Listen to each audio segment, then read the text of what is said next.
Yeah, DB. Oh, just cleaning out the deadwood. Okay.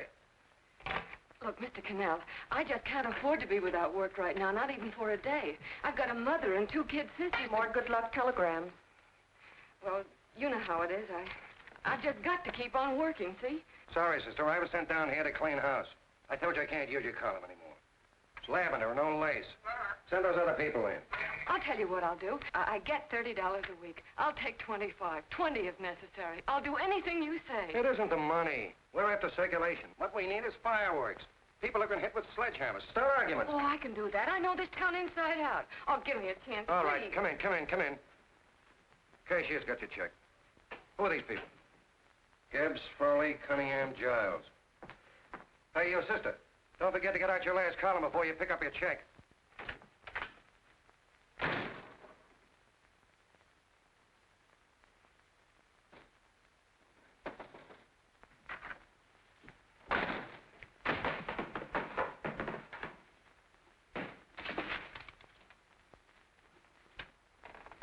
You're a couple of sticks shy in your column, man. Big rich slob like D.B. Norton buys the paper and 40 heads are chopped off. Did you get it, too? Yeah. You too? Oh, Joe. Oh, I'm sorry, darling. Why don't we tear the building down? Before you do, Ann, perhaps you'd better finish this column. Yeah, lavender and old lace. Wait, Joe. Wait. Wants fireworks, huh? Okay.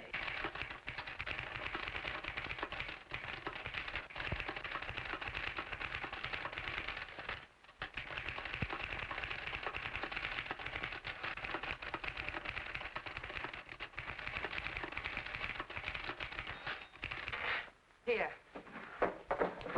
Below is a letter which reached my desk this morning. It's a commentary on what we laughingly call the civilized world. Dear Miss Mitchell, 4 years ago, I was fired out of my job. Since then, I haven't been able to get another one. At first, I was sore at the state administration because it's on account of the slimy politics here we have all this unemployment. But in looking around, it seems the whole world's going to pot. So in protest, I'm going to commit suicide by jumping off the City Hall roof. Signed, a disgusted American citizen, John Doe. Editor's note, if you ask this column, the wrong people are jumping off the roofs.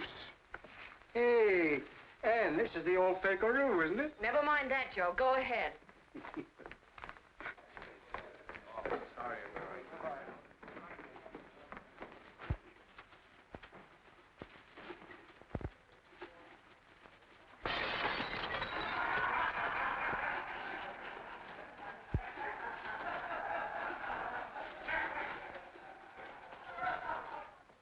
And it's because of the slimy politics that we have all this unemployment here.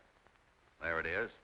That's D.B. Norton's opening attack on the governor. Why, Jim, it's just a letter sent into a column. No, I can smell it. That's Norton. Good morning, gentlemen. Good morning, Governor. Morning, Governor. You're rather early. Governor, did you happen to see this in a new bulletin? Yes. I had it served with my breakfast this morning. Jim thinks it's D.B. Norton at work. Of course it is. Oh, come, Jim. That little item, D.B. Norton does things in a much bigger way. This is his opening attack on you, Governor. Take my word for it. What did he buy a paper for? Why did he engage a high-pressure editor like Cannell for? He's in the oil business. I tell you, Governor, he's after your scalp. All right, Jim, all right. Don't burst a blood vessel. I'll look into it.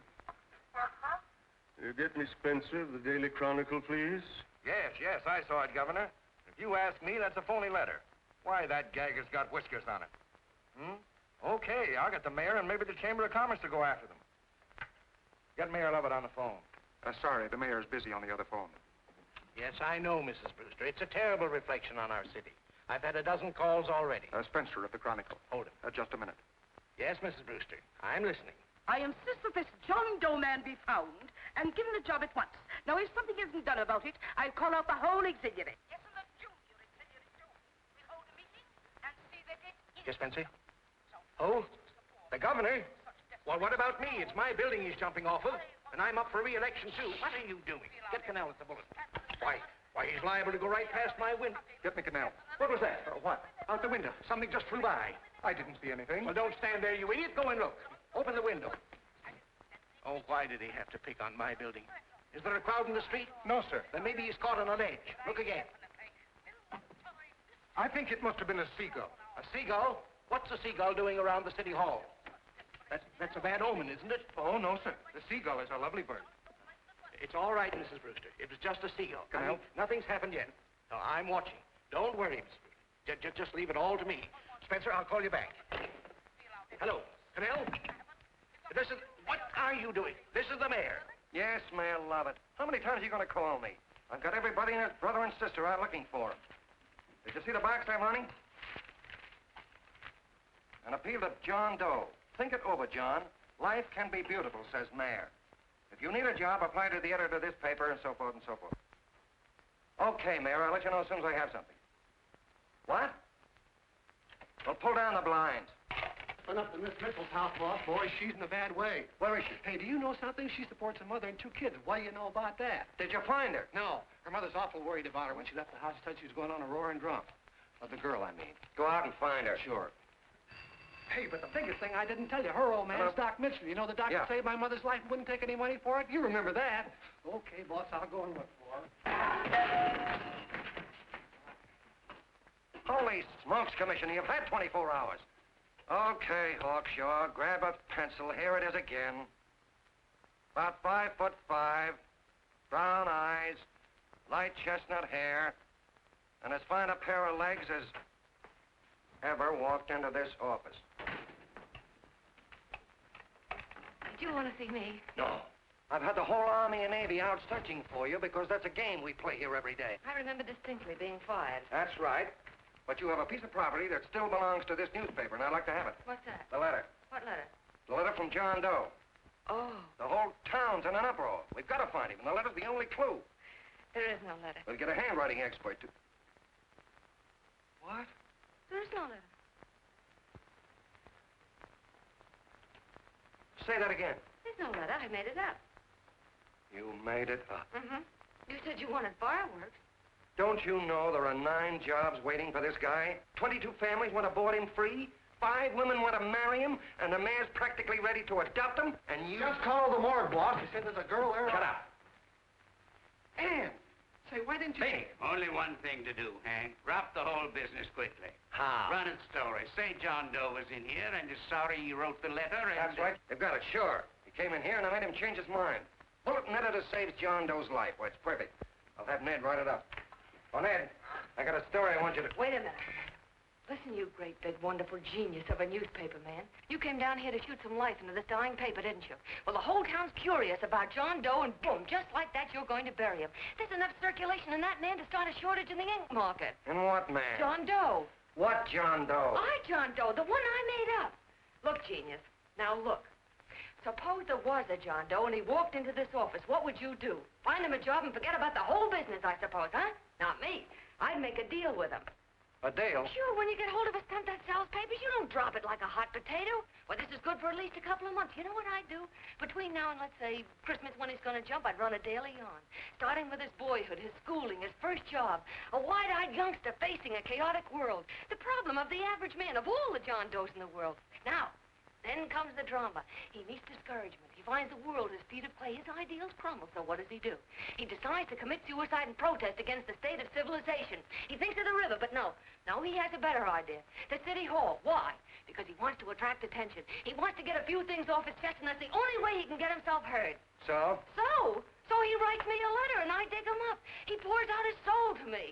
And from now on, we quote, I protest by John Doe. He protests against all the evils in the world. The greed, the lust, the hate, the fear. All of man's inhumanity to man. Arguments will start. Should he commit suicide or should he not? People will write in pleading with him. But no, sir, John Doe will remain adamant. On Christmas Eve, hot or cold, he goes. See? Very pretty. Very pretty indeed, Miss Mitchell. But would you mind telling me who goes on Christmas Eve? John Doe. What John Doe? The one we hire for the job, you lunkhead. Wait a minute. Let me get this through this lame brain of mine. Are you suggesting we go out and hire someone to say he's going to commit suicide on Christmas Eve? Is that it? Well, you're catching on. Who, for instance? Anybody. Beanie'll do. Why, sure. Who, me? Jump off a... Oh, no, any time at Christmas. I'm superstitious.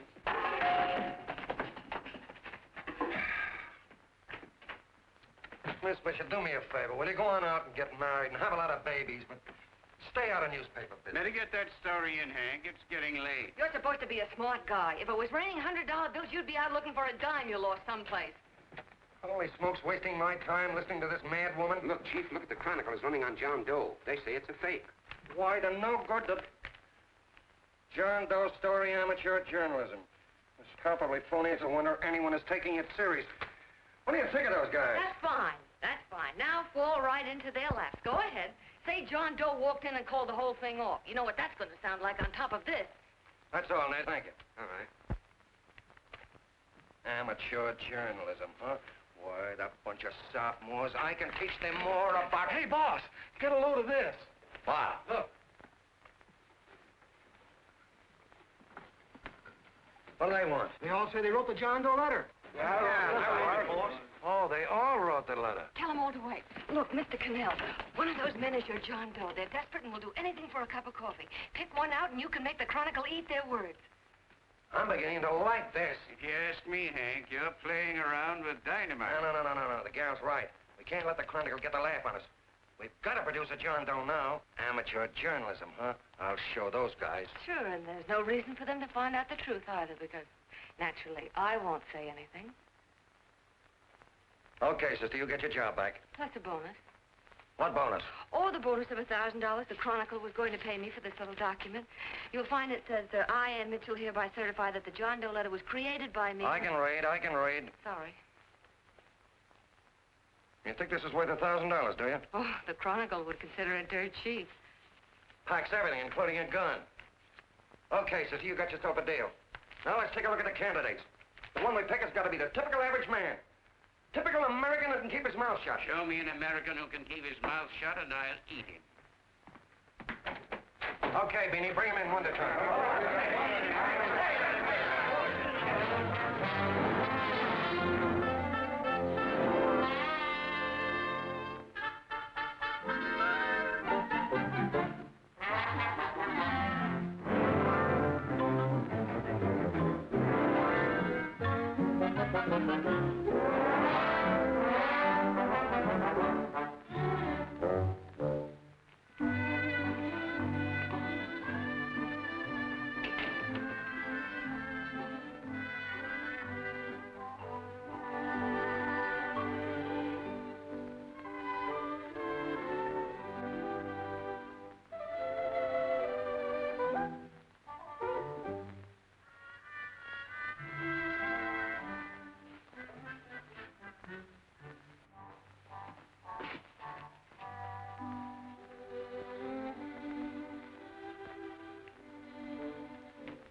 Did you write that letter to Miss Mitchell? No, I didn't. What are you doing up here, then? Well, the paper said there were some jobs around loose. Thought there might be one left over. Had any schooling? Yeah, a little. What do you do when you work?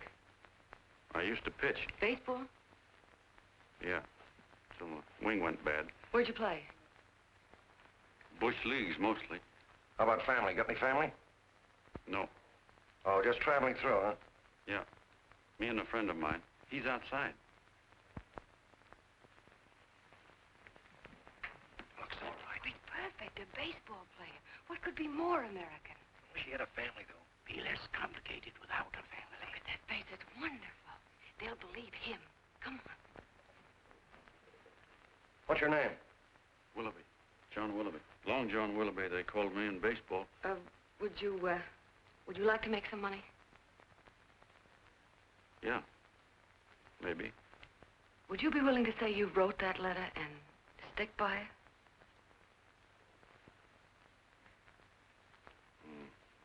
I get the idea. Yeah. Maybe. That's our man. He's made to order.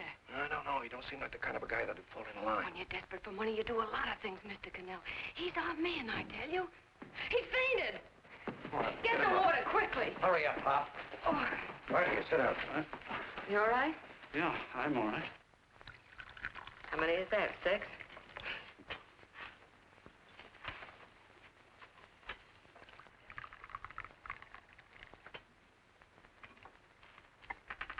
Pretty hungry, weren't you? this John Doe business is batty, if you ask me. Well, nobody asked you. Trying to improve the world by jumping off buildings. You couldn't improve the world if the buildings jumped on you.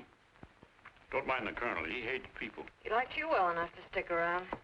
Well, that's because we both play doohickeys. I met him in a boxcar a couple of years ago. I was fooling around with my harmonica, and he comes over and joins in. I haven't been able to shake him since.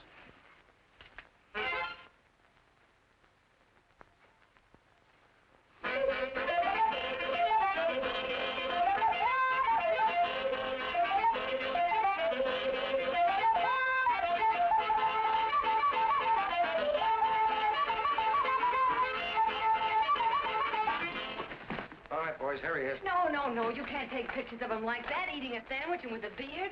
But he's going to jump off a building. Yes, but not because he's out of a job. That's not news. This man's going to jump as a matter of principle. Well, maybe you're right. We'll clean him up and put him in a hotel room under bodyguards. We'll make a mystery out of him. Did you speak to Mr. Norton? Thinks it's terrific. Says for us to go the limit. Wants us to build a bonfire under every big shot in the state. Oh, swell. Is that the contract? Yeah. What's he doing here? Friend of his. They play duets together. Duets? But can we trust him? Oh. I trust him. Oh, you trusted me. Well, that's fine. I suppose he trusts you, too. Oh, stop worrying. He's all right. Okay, but we don't want more than a couple of hundred people in on this thing. Now, the first thing I want is an exact copy of the John Doe letter in your own handwriting. Got it already. Here. Now, that's fine. Now, I want you to sign this agreement. It gives us an exclusive story under your name, day by day, from now until Christmas. On December 26th, you get one railroad ticket out of town. And the bulletin agrees to pay to have your lawn fixed. That's what you want, isn't it? Yeah, but it's got to be by Bonesetter Brown. Okay, Bonesetter Brown goes. Here, sign it. Meanwhile, here's $50 spending money. That's fine. Beanie? Yes, boss. Take charge of him. Get him a suite at the Imperial and hire some bodyguards. Yeah, and some new clothes, Beanie. You think we better have him to Laos? Yeah. Both of them? Yes, both of them, but don't let them out of your sight. Hey, Beanie, gray suit, huh? Yes. Okay, fellas.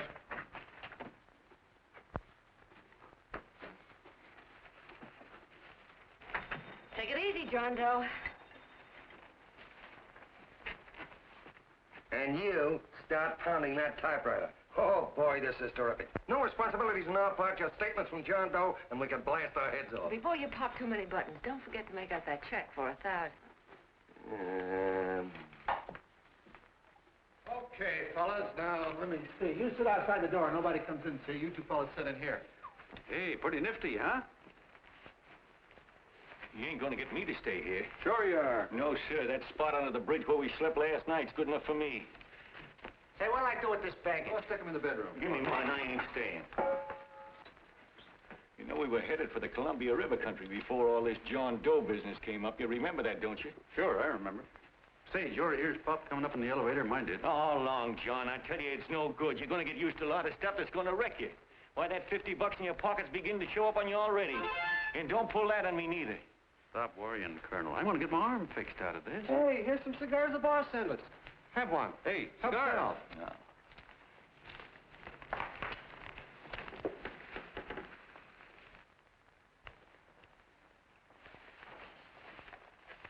Say, I'll bet you even the major leaguers don't rate an outfit like this. Here, make yourself comfortable. Paper? I don't read no papers, and I don't listen to radios either. I know the world's been shaped by a drunken barber, and I don't have to read it. I've seen guys like you go under before. Guys that never had a worry. Then they got a hold of some dough and went goofy. The first thing that happens Hey, to a you guy... got a load of the bedroom. No. The first thing that happens to a guy like that, he starts wanting to go into restaurants and sit down at a table and eat salads and cupcakes and tea. Boy, what that kind of food does to your system.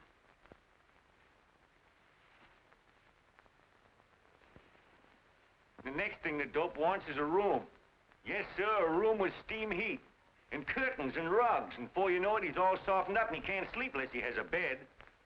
Hey, stop worrying, Colonel. $50 ain't gonna ruin me. I've seen plenty of fellas start out with $50 and wind up with a bank account. Hey, what's the matter with the bank account, anyway? And let me tell you, Long John, when you become a guy with a bank account, they got you. Yes, sir, they got you. Who's got him? The helots. Who? Hey, here's the City Hall tower I was supposed to jump off of. It's even higher than this. Who's got him? The helots. Woo! Hey, wait a minute! You're not supposed to jump on Christmas Eve. Do you want to get me in a jam? If it's going to get you in the jam, we'll do you a favor. I won't jump. And when they got you, you got no more chance than a road rabbit. Hey, who'd you say was going to get him? Hey, is this one of those places where you ring if you want something? Yeah, just use the phone. Boy, I've always wanted to do this. Hey, Doc, look. Look, Doc. Give me that again, will you? Who's gonna get him? The helots. Who are they? Listen, sucker, you ever been broke? Sure, mostly often. All right. You're walking along. Not a nickel in your jeans. You're free as the wind. Nobody bothers you. Hundreds of people pass you by in every line of business. Shoes, hats, automobiles, radios, furniture, everything. And they're all nice, lovable people. And they let you alone. Well, is that right? Then you get a hold of some dough, and what happens? All those nice, sweet, lovable people become helots. A lot of heels. They begin creeping up on you, trying to sell you something. They get long claws, and they get a stranglehold on you. And you squirm, and you duck, and you holler, and you try to push them away, but you haven't got a chance. They got you. First thing you know, you own things. A car, for instance. Now your whole life is messed up with a lot more stuff.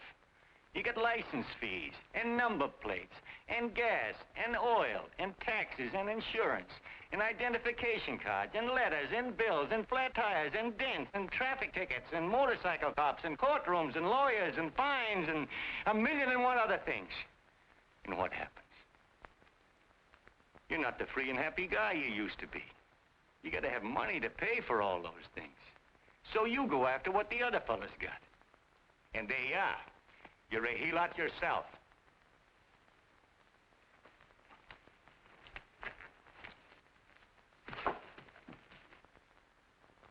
You win, Colonel. Here, take the 50. Go ahead and get rid of it. You bet I will, just as fast as I can. I'm gonna get some canned goods, a fishing rod, and the rest I'm gonna give away. Give away? Hey, get me a pitcher's glove. I got to get some practice. Say, he's giving it away. I'm gonna get me some of that. Hey, come back here, you helot.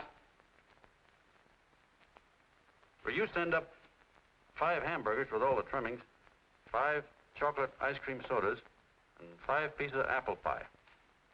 No, apple with cheese. Yeah, thanks.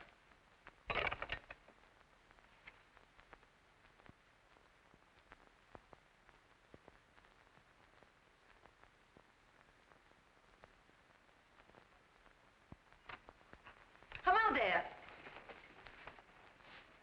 Well, well. If it isn't the man about town. All set, Miss Ann. Hmm? Oh, yes. Let's go. Let's see, we want some action in these pictures. Action? Mm-hmm. That's good. No. This man's going to jump off a roof. Oh. Here, wait a minute. Let me comb your hair. Sit down. Yeah, that's better.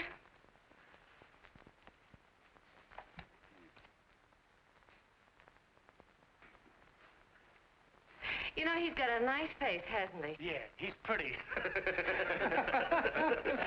Sit down, quiet egghead. All right, now a serious expression. Can't. I'm feeling too good. Oh, come on now, this is serious. You're a man disgusted with all of civilization. With all of it? Yes, you're sore at the world. Come on now. Oh, crabby guy, huh? Yeah. No.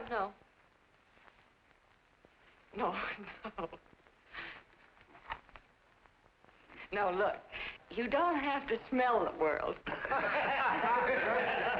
Well, all those guys in the Never picture mind stand- those guys. All right, stand up. Now, let's see what you look like when you protest. Against what? Against anything, just protest.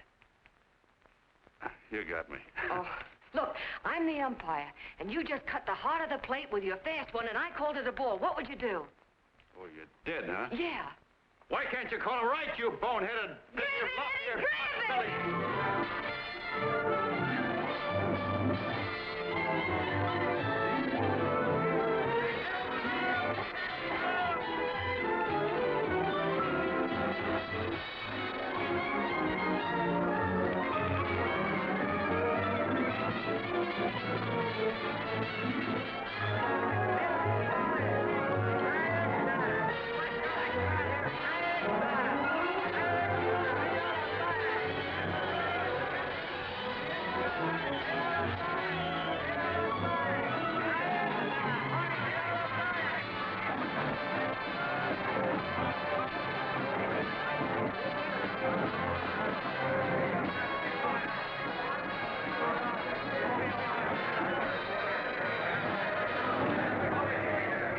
I don't care whose picture they're publishing.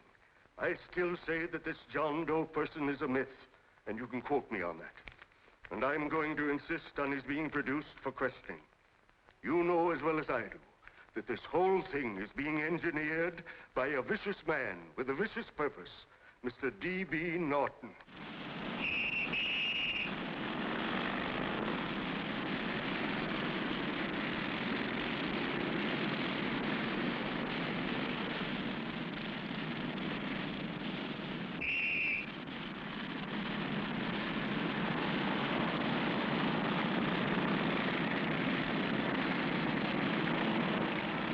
And Miss Mitchell are at the house, sir. So they are? All right. Come on. Personally, I think it's just plain stupidity to drop it. Now, you should see a fan mail, thousands. Why, it's going over like a house afire. What are you afraid of, Canal? It's doubled our circulation. Yeah, but it's got everybody sore. Ads are being pulled. The governor's starting a libel suit. What's more, they all know John Doe's a phony, and they insist on seeing What him. about it? Let them see him. We'll go on one better. They can also hear him. You own a radio station, Mr. Norton. Why not put him on the air? Watch out for this dame DB. She'll drive you batty. Oh, Look, what? we can't let him get to this Bush League pitcher and start pumping him. Good night. Now, tell him what that screwball might do. I walked in yesterday. Here he is, standing on a table with a fishing pole. Fly casting. Take my advice and get him out of town before this thing explodes in our faces. If you do, Mr. Norton, you're just as much of a dumb cluck as he is. Excuse me. No, you got yourself a meal ticket and you hate to Sure, let it's go. a meal ticket for me, I admit it, but it's also a windfall for somebody like Mr. Norton who's trying to crash national politics. That's what you bought the newspaper for, isn't it? You want to reach a lot of people, don't you? Well, put John Doe in the air and you can reach 130 million of them. He can say anything he wants and they'll listen to him. All right, we'll forget the governor and the mayor and all the small fry like that. This can arouse national interest. If he made a hit around here, he can do it every place else in the country. And you'll be pulling the strings, Mr. Norton. Go down to the office and arrange for some radio time. But, DB, you're not I going want to it fall... as soon as possible. Okay. I just came in to get warm myself. Come on, let's go. Don't you go. I want to talk to you.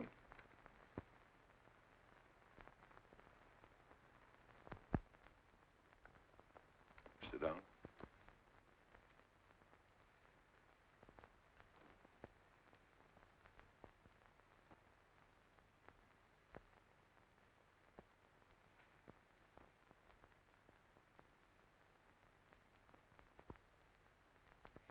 Hey, this John Doe idea was yours, huh? Yes, sir.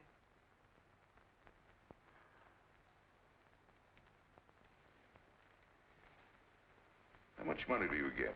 $30. $30. Well, what are you after? I mean, what do you want? A journalistic career? Money. Money? Well, I'm glad to hear somebody admit it. You suppose you could write a radio speech that would put that fellow over? Oh, I'm sure I can. Do it, and I'll give you $100 a week. $100? That's only the beginning. You play your cards right, and you'll never have to worry about money again. Oh, I knew it. Hello. Hello. Whenever there's a pretty woman around. This is my nephew, Ted Sheldon, Miss Mitchell. How do you do? How do you do? All right, Casanova, I'll give you a break. See that Miss Mitchell gets a car to take her home. Always reading my mind, aren't you? Thank you very much for everything. And Miss Mitchell, I think from now on you'd better work directly with me. Yes, sir.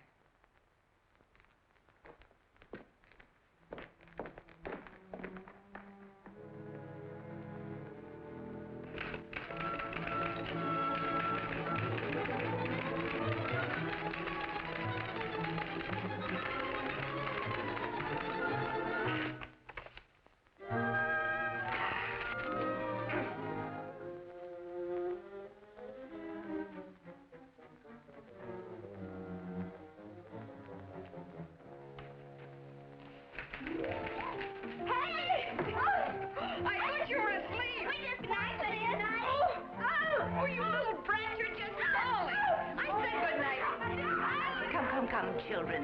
It's past your bedtime. Come on. Now, scooch off there. Before through me, I'm done. I'll never get this speech right. Oh, yes, you will, Ann, dear. You're very clever. Yeah, I know. What are you looking for? Your purse, I need $10. What for? I gave you 50 just the other day. Yes, I know, dear, but Mrs. Burke had her baby yesterday. 9 pounds. And there wasn't a thing in the house. And then the community chest lady came. And the 50's all gone, huh? Who's the 10 for? The Websters. The Websters. You remember those lovely people your father used to take care of. I thought I'd buy them some groceries. Oh, Anne, dear, it's a shame those... You're marvelous, Ma. You're just like Father used to be. Do you realize a couple of weeks ago we didn't have enough to eat ourselves? Well, yes, I know, dear, but these people are in such need. And we have plenty now. If you're thinking of that $1,000, forget it. It's practically all gone. We owed everybody in town. Now, you just got to stop giving all your money away. Oh, Anne, dear. Oh, I'm sorry, Ma. Oh, don't pay any attention to me. I guess I'm just upset about all this. Gee whiz, here I am with a great opportunity to get somewhere, to give us security for once in our lives, and I'm stuck. If I could put this over, your Mrs. Burke can have 6 babies.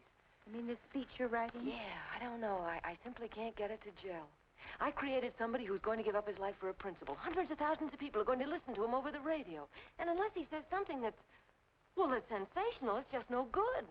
Well, honey, of course, I don't know what kind of a speech you're trying to write, but judging from the samples I've read, I don't think anybody will listen. What? Darling, there's so many complaining political speeches. People are tired of hearing nothing but doom and despair on the radio. If you're going to have him say anything, why don't you let him say something simple and real, something with hope in it? If your father were alive, he'd know what to say. Oh, yeah. Father certainly would. Wait a minute.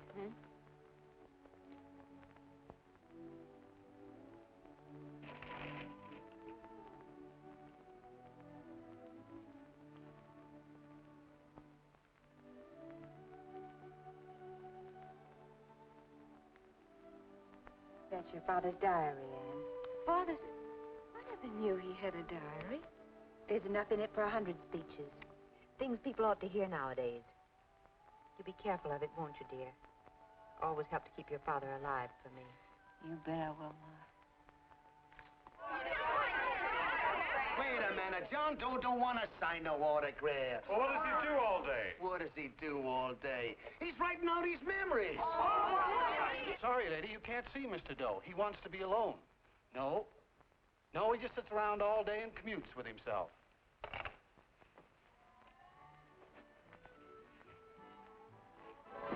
Oh!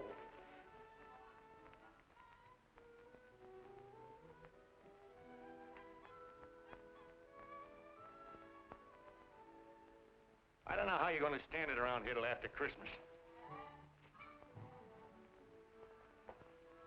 I'll bet you ain't heard a train whistle in 2 weeks.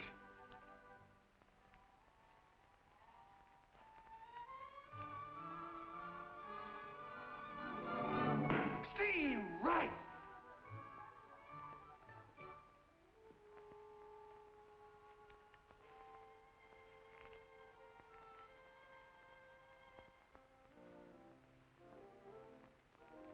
I know why you're hanging around.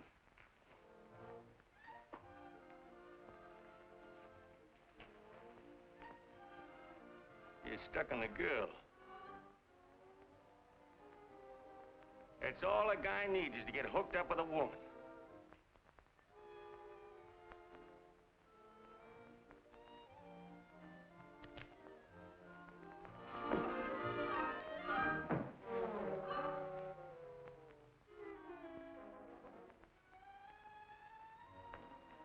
What was that, a single?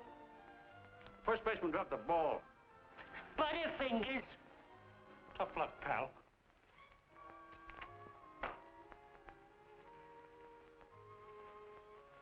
Guy has a woman on his hands. First thing he knows, his life is balled up with a lot more things. Furniture.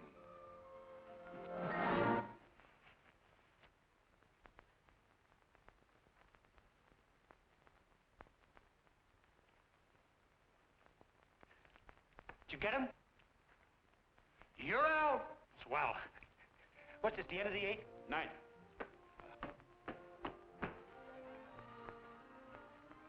Hey, Beanie, there's a couple of mugs in the Chronicle snooping around out here. Ah. Come on, Angel Face. Gangway. What's the score, Angel Face? 3-2, our favor. Gee, that's great.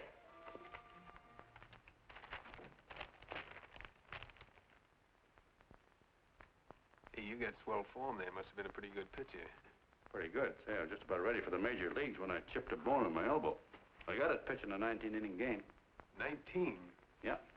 There was a major league scout there watching me, too. And he came down after a game of the contract. You know what? I couldn't lift my arm to sign it. I'll be okay, though, as soon as I get it fixed up. It's too bad. What do you mean, too bad? Huh? Oh, that you'll never be able to play again. What are you talking about? I just told you I was going to get Well, you know how they are in baseball if a guy's mixed up in a racket. Racket? What do you mean? Well, I was just thinking about this John Doe business. Why, as soon as it comes out it's all a fake, you'll be washed up in baseball, won't you? Yeah. Hey, doggone. I never thought about that.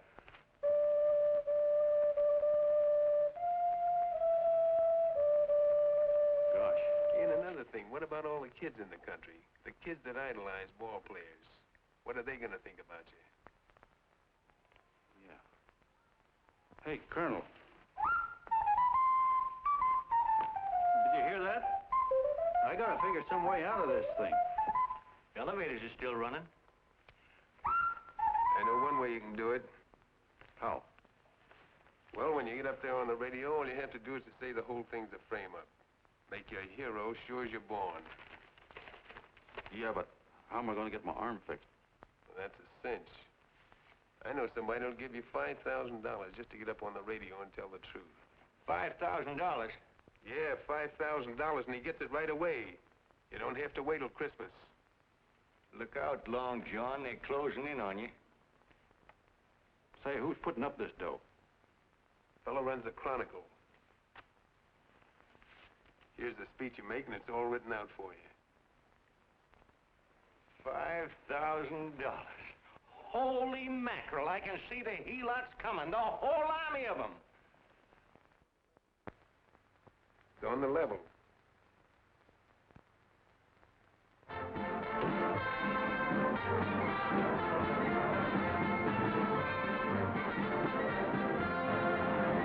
No, I'm sorry.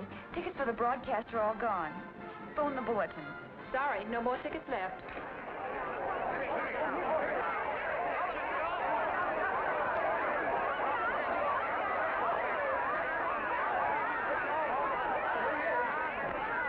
Hello, John. All set for the big night? Well. Turn around. One moment. Now stand. Hold it, Mr. Doe. A big smile, Mr. Doe. Okay, Jeannie, that's all. Take them out. Now, look, John, here's the speech. It's in caps and double-spaced. You won't have any trouble reading it. Not nervous, are you? No. Of course not. He wouldn't be. Who? John Doe, the one in there. Hey, don't let your knees rattle. It picks up on the mic. Oh, Jeannie, you needn't be nervous, John. All you have to remember is to be sincere. Pick up that phone, Miss Mitchell. It's for you. Okay. Hello? Yes, Mother. Oh, thank you, darling. Oh, there he is, the poor dear man. Oh, good luck to you, Mr. Doe. We want you to know that we're all for you. The girls all decide that you're not to jump off any roof at all.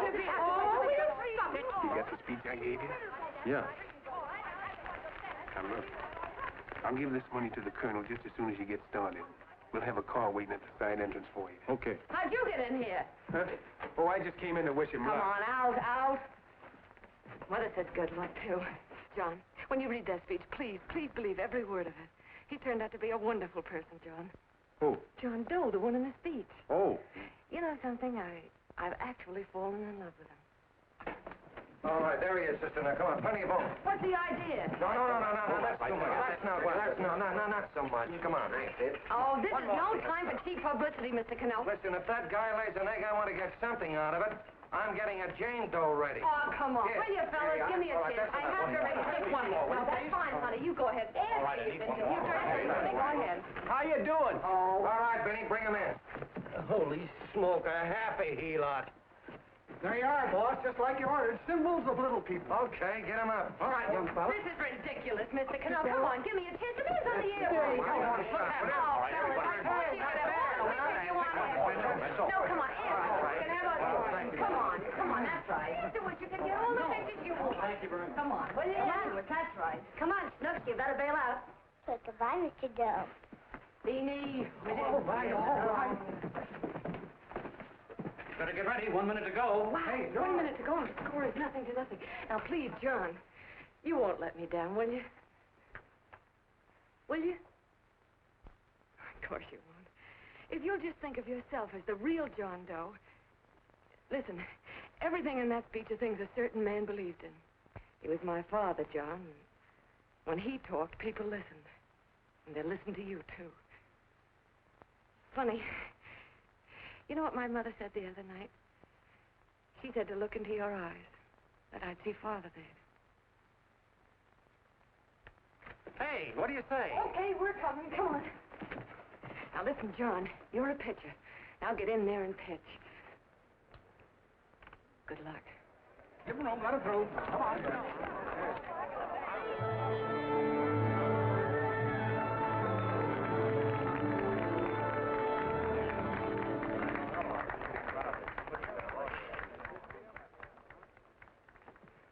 Hey, let's get out of here. There's the door right there. Hey, what are you doing here? That's what I'd like to know. Come on, now. Hey, he's a friend of mine. Never mind, let him alone. He's all right. I'll be right over there pulling for you. John, over here.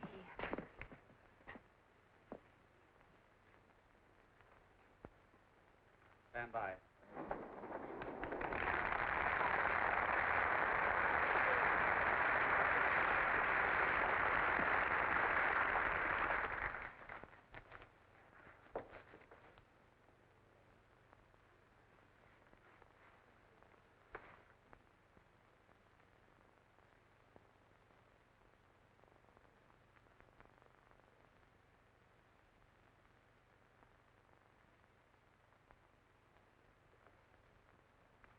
Phone the Chronicle. Tell them to start getting those extras out.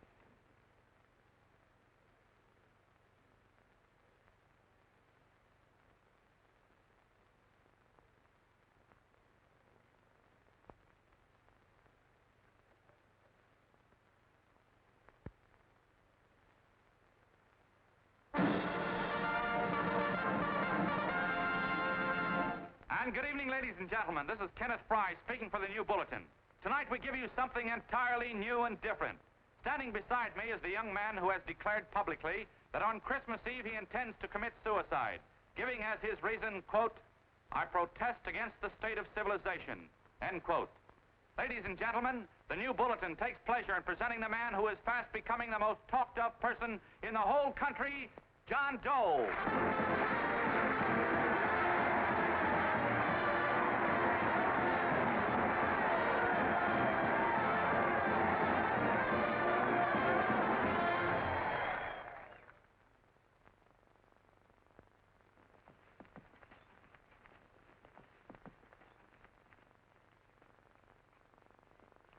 Ladies and gentlemen, I am the man you all know as John Doe. I took that name because it seems to describe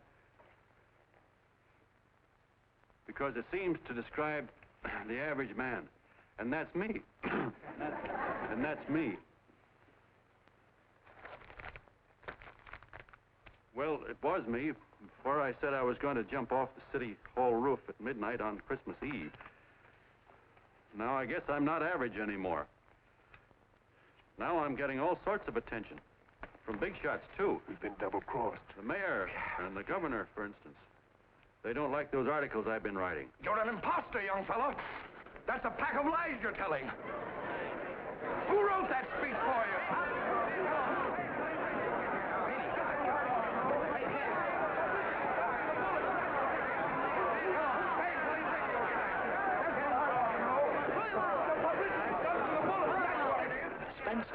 Ladies and gentlemen, the disturbance you just heard was caused by someone in the audience who tried to heckle Mr. Doe. The speech will continue.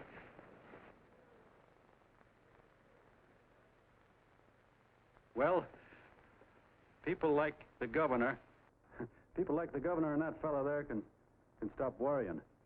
I'm not going to talk about them. I'm going to talk about us.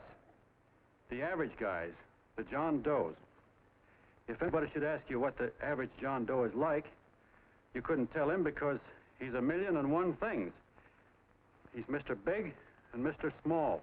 He's simple and he's wise. He's inherently honest, but he's got a streak of larceny in his heart.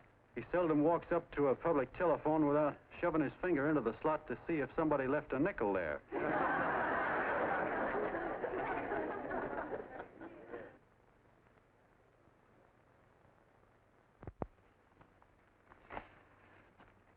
He's the man the ads are written for. He's the feller everybody sells things to. He's Joe Dokes, the world's greatest stooge and the world's greatest strength.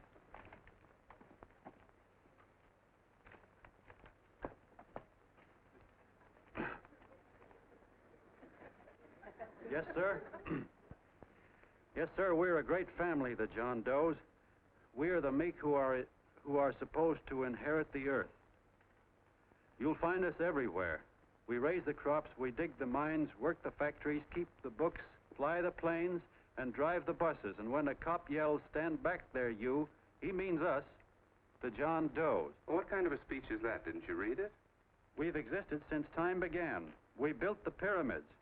We saw Christ crucified, pulled the oars for Roman emperors, sailed the boats for Columbus, retreated from Moscow with Napoleon, and froze with Washington at Valley Forge. Yes, sir. We've been in there dodging left hooks since before history began to walk. In our struggle for freedom, the canvas many a time, but we always bounce back because we're the people, and we're tough.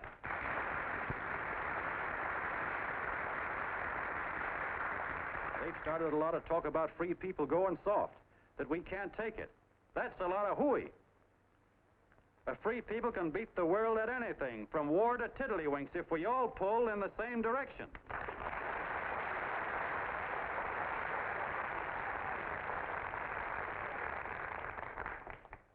I know a lot of you are saying, "What can I do? I'm just a little punk. I don't count." Well, you're dead wrong. The little punks have always counted, because in the long run, the character of a country is the sum total of the character of its little punks.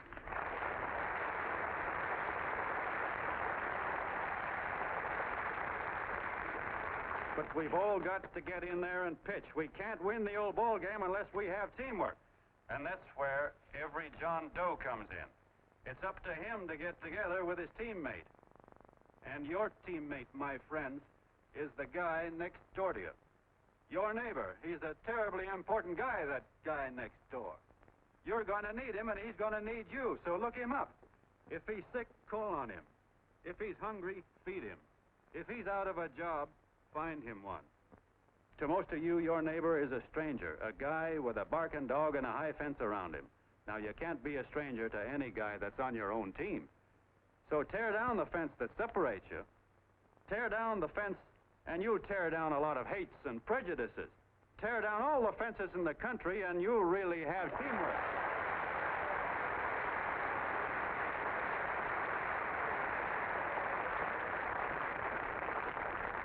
I know a lot of you are saying to yourselves, "He's asking for a miracle to happen. He's expecting people to change all of a sudden." Well, you're wrong. It's no miracle. It's no miracle because I see it happen once every year, and so do you, at Christmas time. There's something swell about the spirit of Christmas, to see what it does to people, all kinds of people. Now, why can't that spirit, that same warm Christmas spirit, last the whole year round?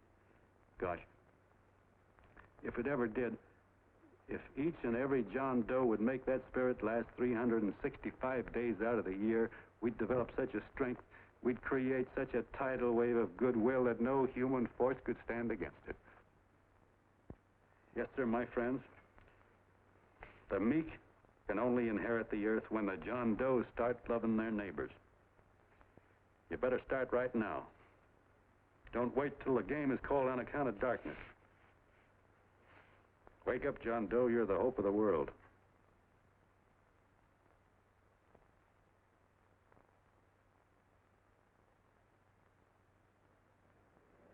John, you look wonderful.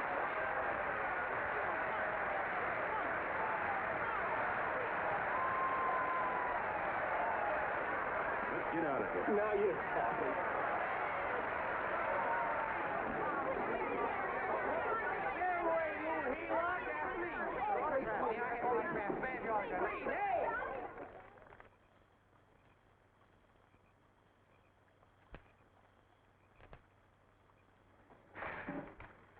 knew you'd wake up sooner or later. Boy, am I glad we got out of that mess. I had the 5,000 bucks sewed up. Could have been on my way to old Doc Brown. You're a pitcher, John, she says. Now, go in there and pitch. What a sucker. Yeah, she's a heel-lot just like the rest of us. Lucky you got away from her. What was I doing up there making a speech anyway? Me, huh? Geez, the more I think about it, the more I could... Tear down all the fences. Why, if you tore one picket off of your neighbor's fence, he'd sue you. 5,000 bucks, had it right in my hand. What do you mean he ran away? We'll go after him, find him. That man is terrific.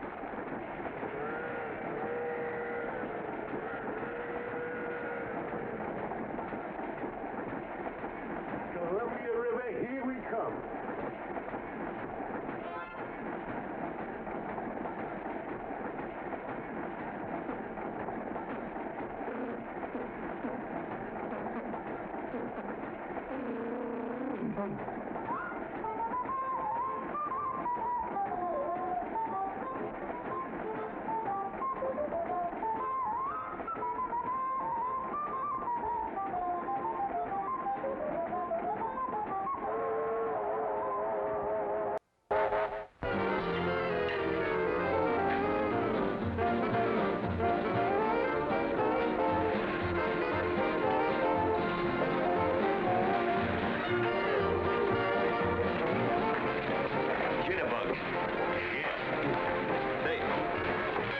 Money we got left?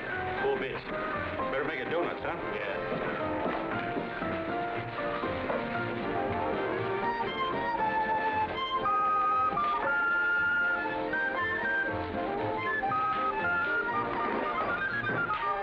What'll it be, Jen? Have you got a couple of steaks about that big and about that thick? Yeah, with hashed brown potatoes and tomatoes and apple pie and ice cream and coffee. And donuts, I know. Hey, Ma! Seekers! A pair. Fingers a pair, coming up. Glad he took the tea out of there.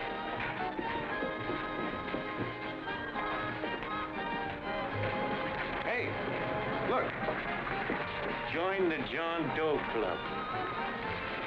John Doe Club?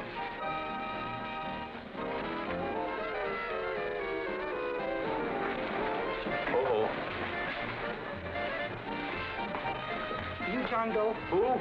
John Doe. Ah, you need glasses, buddy. Oh, but it's a spitting image of John Doe. Yeah, but his name is Willoughby. I'm John Willoughby. I'm a baseball player. Sure. Oh, no, I'd know that voice anyway. You can't kid me. You John Doe. Hey, Ma! Ma! That's John Doe. John Doe. Yeah, sitting right there, big as life. Who'd you say it was? John Doe, the big guy there. I know. Pictures in the paper. That's John Guy. John Doe. John Doe.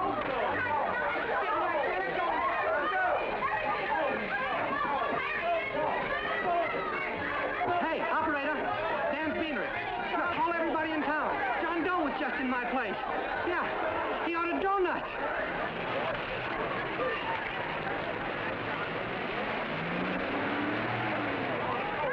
John Doe. Hey, have a seat, John Doe. Come on. I know you are. You're all neighbors to me, John Doe. We're all neighbors. But my office is packed like a sardine box. What does John Doe look like, Mr. Mayor? Oh, he's one of those great big outdoor type men. No, you can't see him. You didn't vote for me the last time. Shame on you. What are you doing there? Get off my front porch anyhow. Mr. Norton come yet? Oh, well, I wonder where he's at. What's keeping him? He should have been here 15 minutes ago. Oh, there he comes now. Now, everybody on your dignity. Don't do anything to disgrace us. A little town, but we got to show off. Better let me talk to him. All right, but present it to him as a great cause for the common man. Ah, here he comes. Now, give him room down there. Give him room, folks. Come on now. Come on. Here he comes. Here he comes. Here, Mr. Norton. How do you do, Mr. Norton? I'm Mayor Hawkins. Get Mr. Norton. Let me go, you darn tool. I'm the mayor. Mr. Norton. Mr. Norton. Mr. Norton. I'm Mayor Hawkins. Your office telephoned me to hold him. Well, that's fine. How is he? Oh, he's fine. He's right in my office there. You know, it's a great honor having John Doe here, and you too. Haven't had so much excitement since the old city hall burned down. People are so excited, and then it tore its clothes off. Oh, Matilda, darling, phone the newspapers, tell them Mr. Norton's here. Step right inside, Mr. Norton. My office. Very comfortable here, Mr. Norton. Just had it air conditioned. Gangway, please. Make room for Mr. Norton. Gangway. Gangway. Here he is, Mr. Norton. Well taken care of. The neighbors are serving him a light lunch. Hello, John. Mr. Mayor, if you don't mind, we'd like to talk to him alone. Why, certainly, certainly. All right, everybody. Clear out. No, but you... Everybody, quickly now. Come on. Look at that. Come on. Come on. That's it. All right. Don't argue with me here. Wait till we get home. Don't you push me around like that. Even though I'm your wife, you can't push me around. Look, Mr. Norton, I think you got a lot of nerve having those people hold us here. There's nobody holding you here, Mr. Doe. It's only natural that There's nobody holding us here. Let's get going. Incidentally, my name isn't Doe. It's Willoughby. Look, John, something terribly important's happened. They're forming John Doe clubs. We know of 8 already, and they say that there's... John Doe clubs? What for? To carry out the principles you talked about in your radio speech. I don't care what they're forming. I'm on my way, and I don't like the idea of being stopped either. Oh, but you don't know how big this thing is. You should see the thousands of telegrams we've received and what they're saying about you. Look, it started as a circulation stunt, didn't it? Well, you got your circulation. Now, why don't you let me alone? Oh, it started as a circulation stunt, but it isn't anymore. Mr. Norton wants to get back of it and sponsor John Doe clubs all over the country. He wants to send you on a lecture tour. Me? Uh-huh. Oh, certainly. With your ability to influence people, it might grow into a glorious movement. Say, let's get something straight here. I don't want any part of this thing. If you got an idea I'm going around lecturing the people, why, you're crazy. Baseball's my racket, and I'm sticking to it. Come on, Colonel, let's get out of here. John, Please.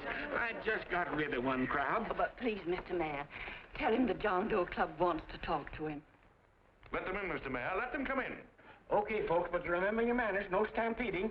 Walk slow, like you do when you come to pay your taxes.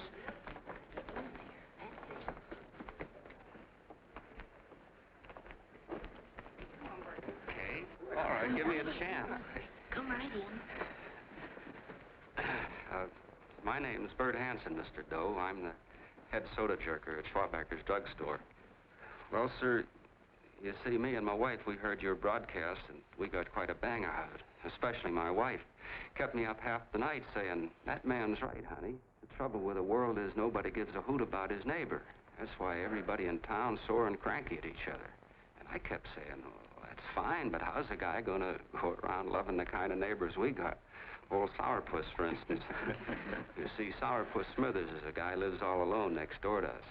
He's a cranky old man and runs a second-hand furniture store. We haven't spoken to him for years. I always figured he was an ornery old gent that hated the world because he was always slamming his garage door and playing the radio so loud he kept half the neighbors up. Well, anyway, the next morning I'm out watering the lawn and I look over and there's Sourpuss on the other side of the hedge straightening out a dent in his fender. And my wife yells to me out the window. She says, go on, speak to him, Bert. And I figured, well, heck, I can't lose anything, so I yelled over to him, good morning, Mr. Smithers. He went right on pounding his fender. Was I burned? So I turned around to give my wife a dirty look, and she said, louder, louder, he didn't hear you. So in a voice you could have heard in the next county, I yelled, good morning, Mr. Smithers. Well, sir, you could have knocked me over with a feather. Old Sourpuss turned around surprised-like, and he put on a big smile, came over and took my hand like an old lodge brother, and he said, good morning, Hanson. I've been wanting to talk to you for years, only I thought you didn't like me. And then he started chatting away like a happy little kid, and he got so excited his eyes all... Well, Mr. Doe, before we got through, I found out Smithers is a swell egg, only he's pretty deaf, and that accounts for all the noises. And he says it's a shame how little we know about our neighbors. And then he got an idea, and he said, how's about inviting everybody someplace where we can all get together and know each other a little better? Well, I'm feeling so good by this time, I'm ripe for anything. So Smithers goes around the neighborhood inviting everybody to a meeting at the schoolhouse, and I tell everybody that comes in the store, including Mr. Schwabacker, my boss. I'm talking too much. Well, I'll be doggone if for 40 people don't show up. Of course, none of us knew what to do, but we sure got a kick out of seeing how glad everybody was just to say hello to one another. Tell him about making Sourpuss chairman. Oh, yeah, we made Sourpuss chairman and decided to call ourselves the John Doe Club. And say, incidentally, this is my wife. Come here, honey. This is my wife, Mr. Doe. How do you do, Mr. Doe? It's Sourpuss is here, too. Oh, is he? This is Sourpuss, or excuse me, Mr. Smithers, Mr. Doe. That's all right. If you didn't call me Sourpuss, it wouldn't feel natural. Well, anyway, I guess nearly everybody in the neighborhood came except the Delaney's. The Delaney's live in a big house with an iron fence around it, and they always keep their blinds drawn. And we always figured that he was just an old miser that sat back counting his money, so why bother about inviting him? Until Grimes, the milkman, spoke up, and he said, say, you've got the Delaney's all wrong. And then he tells us about how they canceled their milk last week, and how when he found a note in the bottle, he got kind of curious-like, and he sort of peeked in under the blinds and found the house was empty. If you ask me, he says, they're starving. Old man Delaney has been bringing his furniture over to my place at night, one piece at a time, and selling it. Yeah. And, well, sir, a half dozen of us ran over there to fetch him, and we brought him to the meeting. And what a reception they got. Why, everybody shook hands with him and made a fuss over them, and, well, finally, Mr. and Mrs. Delaney just sat right down and cried. And then we started to find out about a lot of other people. Yeah, sure. Well, you know Grubel, for instance. Grubel's here. Yeah, that's a... You don't know Grubel, but he's a man that everybody figured was the worst no-account in the neighborhood because he was living like a hermit, and nobody would have anything to do with him. That isn't Little Murphy. The postman told us the truth. Why, Grubel, he says, he lives out of garbage cans because he won't take charity, because it'd ruin his self-respect, he says. Just like you said on the radio, Mr. Doe. Well, sir, about a dozen families got together and gave Grubel a job watering their lawns. Isn't that wonderful? And then we found jobs for 6 other people, and they've all gone off for leave. Yeah, and my boss, Mr. Schwabecker, made a job in his warehouse for old man Delaney. And he gave you that $5 raise. Yeah, that's swell. Why, Bert, I feel slighted. I'd like to join, but nobody asked me. I'm sorry, Mayor, but we voted that no politician could join. Just the John Does of the neighborhood, because you know how politicians are. Well, the reason we wanted to tell you this, Mr. Doe, was to give you an idea of what you've started. And from where I'm sitting, I don't see any sense in you jumping off any building. No. Well, thank you for listening. Goodbye, Mr. Doe. You're a wonderful man. And it strikes me you can be mighty useful walking around for a while. Say goodbye, Mr. Doe. Goodbye, Mr. Doe.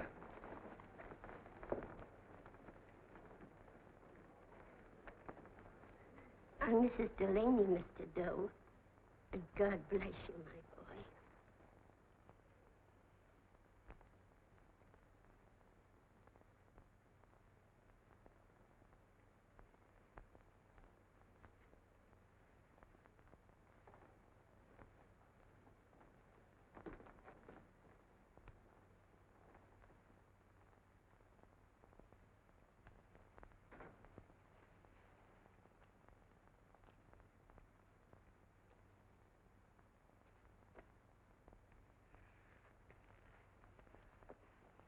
Gee whiz, I'm all mixed up.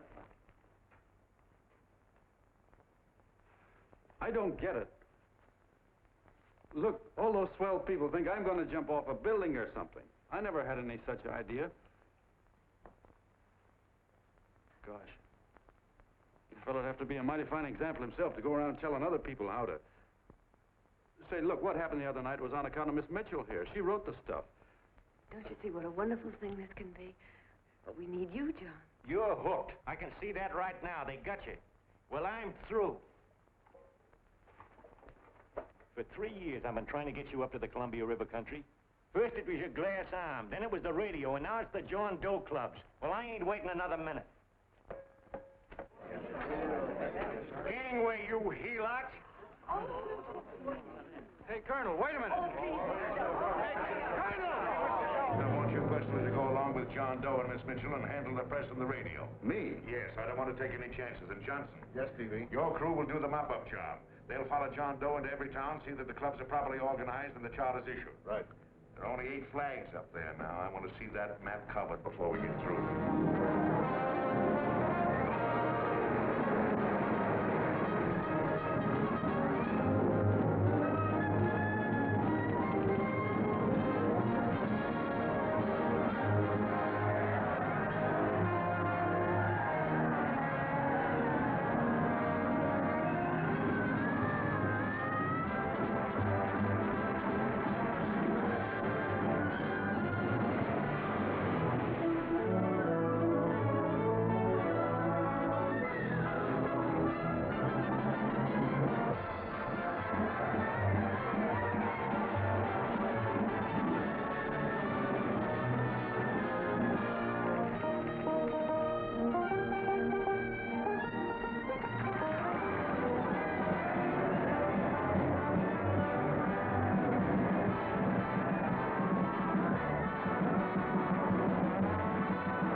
If they made demands, I'd understand it. But the John Does ask for nothing.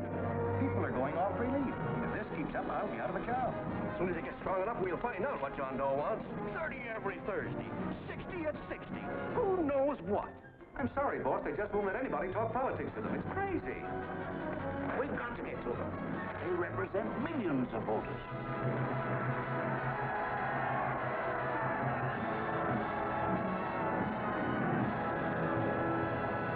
I tell you, ladies and gentlemen, this thing has been nothing short of a prairie fire. We've received so many applications for charters to the John Doe clubs, we haven't been able to take care of them. I'd hate to have that many pins stuck in me. This John Doe convention is a natural. It's going to put our city on the map. By over 2,400 John Doe clubs are sending delegates. Can you imagine that? You, Mr. Mayor, will be the official host. You will make the arrangements for decorating the city, parades, and a reception for John Doe when he gets home. And don't wear your high hat. No high hat? No high hat. And from you, Cannell, I want a special John Doe edition every day until the convention is over. And now, if you will, please step into the outer office and look your prettiest because there are photographers there to take pictures of this committee. Don't worry, Libby. Everything will be taken care of. Isn't it all too wonderful? Gather down here tonight, and I'll get a picture of you. Well, Mr. Mayor, would you step down in front row, please? You ladies get close to him. That's it. Well, I don't get it. Get what? Look, DB, I'm supposed to know my way around. This John Doe movement has cost you a fortune. Now, this convention is going to cost plenty. Well? Well, I'm stuck with 2 and 2, and I'm a sucker if I can make 4 out of it. Where do you come in? I'll have the satisfaction of knowing that my money has been spent for a worthy cause. I see. I better stick to running the paper, huh? I think maybe you better have. And Cannell, I'd like to have the John Doe contract, all the receipts for the money we advanced him with the letter Miss Mitchell wrote, which I gave her $1,000. Yes, sure. Well, we leave for the airport. Half an hour. Is that Johnny boy's room? Better hustle him up. He'll be ready on time. He's packing. Ah, good. Did you see his picture on the cover of Time? Yeah. I gotta give you credit, Annie girl. I've handled a good many big promotions in my time. Everything from a World's Fair to a channel swimmer. But this one has certainly got me spinning. And now a John Doe convention. Wow. Say, if you could only get him to jump off the City Hall roof on Christmas Eve, I'd guarantee you 500,000 people there. Charlie, Huh? what do you make of him? Oh, Johnny boy? Well, I don't know what angle you want, but I'll give it to you quick. Number 1, he's got great yokel appeal, but he's a nice guy. Number 2, he's beginning to believe he really wrote that original suicide letter that you made up. Number 3, he thinks that you're Joan of Arc or something. Yeah, I know. Number 4, well, you know what number 4 is. He's nuts about you. Yeah, it's running out of his ears. You left out number 5. We're all healed, me especially. Holy smoke. Come in.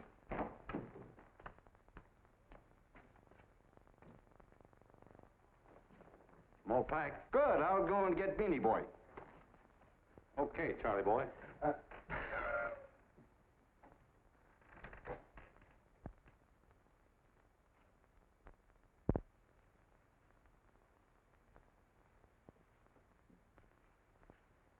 Can I help you pack?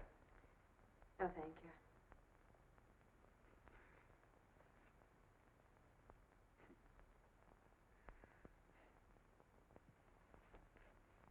You care if I sit down out here? No.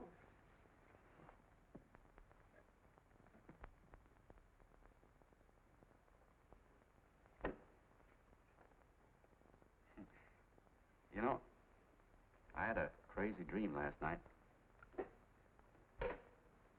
It was about you. About me? Sure was crazy. I dreamt I was your father.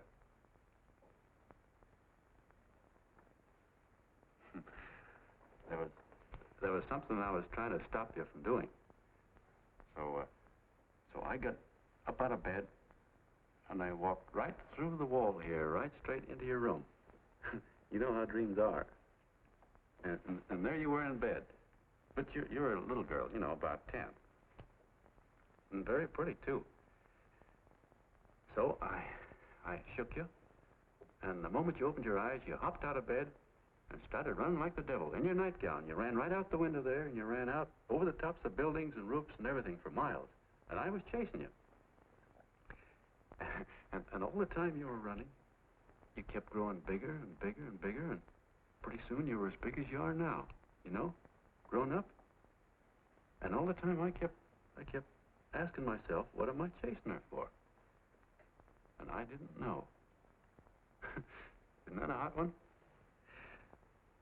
Well, anyway, you ran into some place, and then I ran in after you, and when I got there you were getting married. And the nightgown had changed into a beautiful wedding gown. You sure look pretty, too. And then I knew what it was I was trying to stop you from doing. Dreams are sure crazy, aren't they? Well, would you like to know who it was you were marrying? Oh, a tall, handsome Ubangi, I suppose. No, not that bad. It was that fellow that sends you flowers every day. What's his name? Mr. Norton's nephew? Ed Sheldon.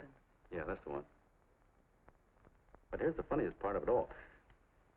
I was the fellow up there doing the marrying, you know, the justice of peace or something. You were? I thought you were chasing me. Well, yes, I was, but I was your father then, see? But the real me, John Doe, or that is, Long John Willoughby, I was the fellow up there with the book. You know what I mean? I guess so. Then what happened? Well, I took you across my knee and I started spanking you. That is, I didn't do it. I mean, I did do it, but it wasn't me, you see. I was your father then. Well, I held you across my knee and I said, Annie, I won't allow you to marry a man that's just rich or that has his secretary send you flowers. The man you marry has got to swim rivers for you. He's got to climb high mountains for you. He's got to slay dragons for you. He's got to perform wonderful deeds for you. Yes, sir. And all the time, the guy up there, you know, with the book, me, just stood there nodding his head. He said, go to it, Pop. Whack her one from me, because that's just the way I feel about it, too.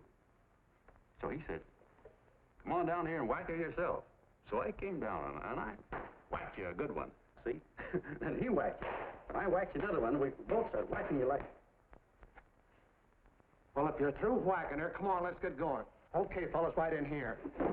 You go out the side entrance, there's a bunch of autograph seekers out front.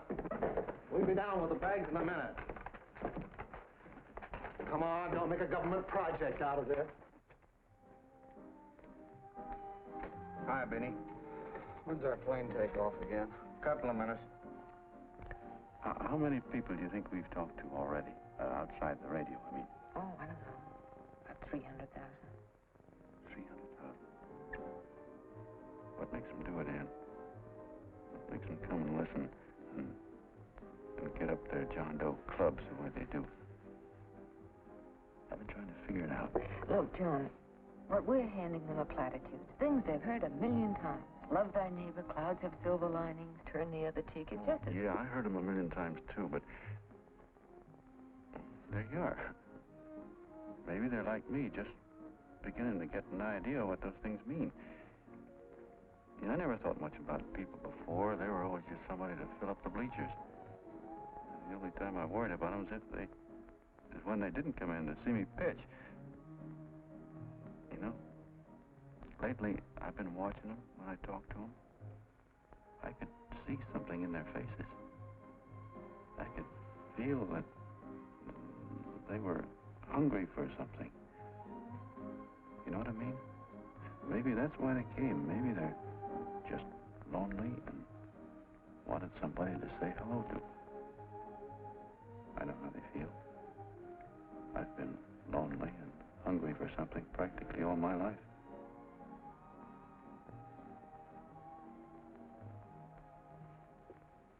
All aboard, folks. That's yours. Yeah, that's true. Oh, somebody else sitting here? No, that's your seat. And this is your coat. Mine? A little token of appreciation. Oh, it's beautiful, D.B. Well, I don't quite know what to say. Well, don't say anything at all. Just sit down. Oh. Go ahead, open it. Oh.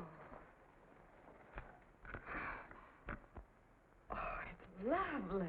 And a new contract goes with it. Well, come on, Springer. You've got something on your mind. Must be stupendous. You know, that's what I like about it. Right to the point. Like that.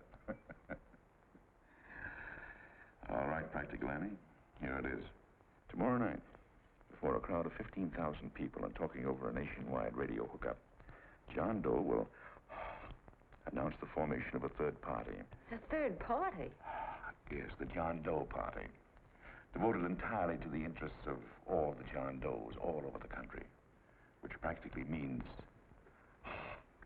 90% of the voters. He will also announce the third party's candidate for the presidency. A man whom he personally recommends, a great humanitarian, the best friend the John Does have. Mr. D.B. Norton. Yes.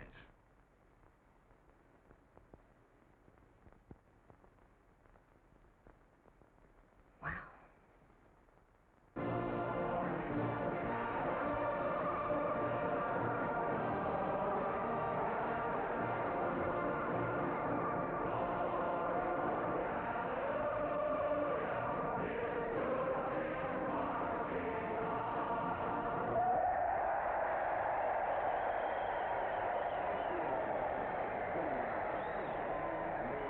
And although the opening of the convention is hours off, the delegates are already pouring into the ballpark by the droves, with lunch baskets, banners, and petitions asking John Doe not to jump off any roof. No matter how you look at it, it's still a phenomenal movement.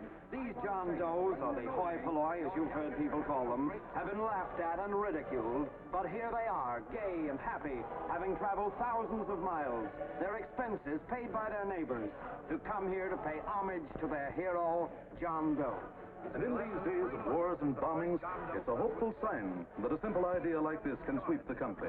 An idea based on friendliness, on giving and not taking, on helping your neighbor and asking nothing in return. And if a thing like this can happen, don't let any of your grumbling friends tell you that humanity is falling apart.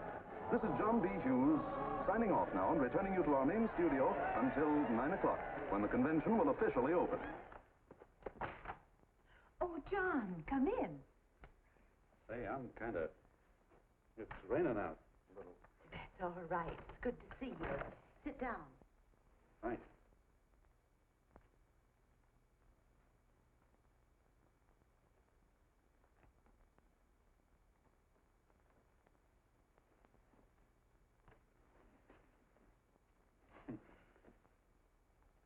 It's for Anne. Oh, how nice. Thank you very much. Flowers. I'm terribly sorry she isn't here. She isn't? No, she just left. I'm surprised you didn't run into her. She went over to Mr. Norton's house. Oh. Did you want to see her about something important? Yeah. Well, no, it'll wait. Say, he's a nice man, isn't he? Mr. Norton, I mean. He's done an awful lot for the...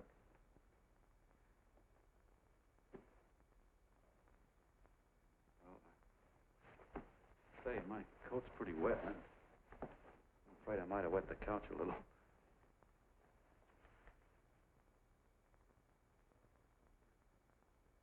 Well, I guess I'll see her at the convention later. Yes, of course. I'll see that she gets the flowers. Thanks. Good night, Mrs. Mitchell. Good night, John.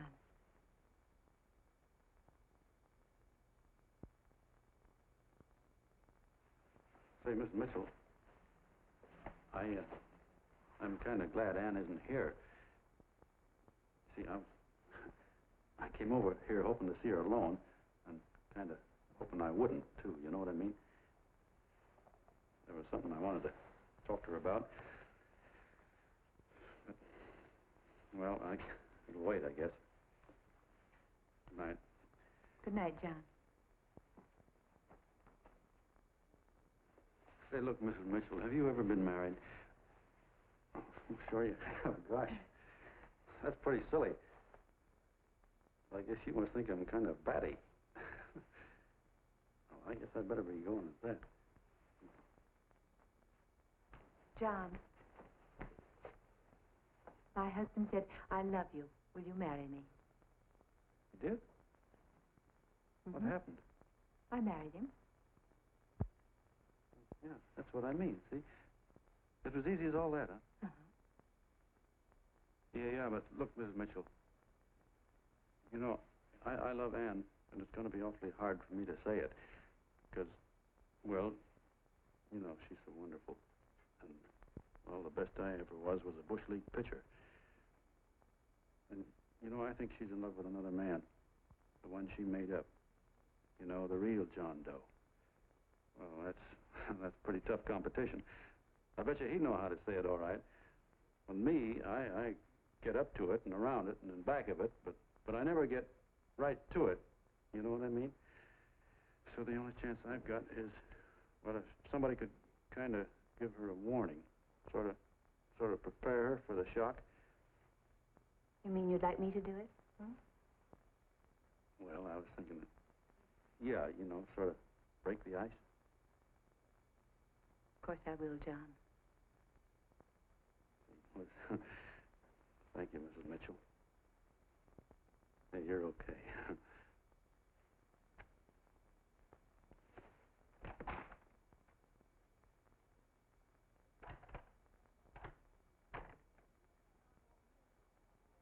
This John Doe meeting is going to be one of the biggest things that ever happened. Why, they're coming from all over. Trains, boxcars, wagons. Look out! Hello, bodyguard. Hey, had your dinner yet? That's it? Oh, that's all right. Well, look, no, go ahead and have your dinner. Wait a minute, John.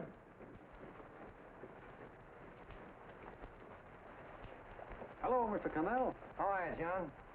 John, I want to have a little talk with you. What's the matter? Are you falling? Come on. Hey, Ball. Oh, quiet. Say, tell me something. Did you read the speech you're going to make tonight? No, I never read the speeches before I make them. I get more of a kick out of it that way. It's just exactly what I thought. Beanie, go on down to the office, tell Pop to give you the speech. There's a copy on my desk. Gee whiz, boss, you know Mr. Norton told me not to leave him, not even for a minute. Go on. We'll be at Jim's bar up the street. You're a nice guy, John. I like you. You're gentle. I always like gentle people. Me, I'm hard. Hard and tough. I gotta use it for hard people. Gotta be gentle to suit me. Like you, for instance.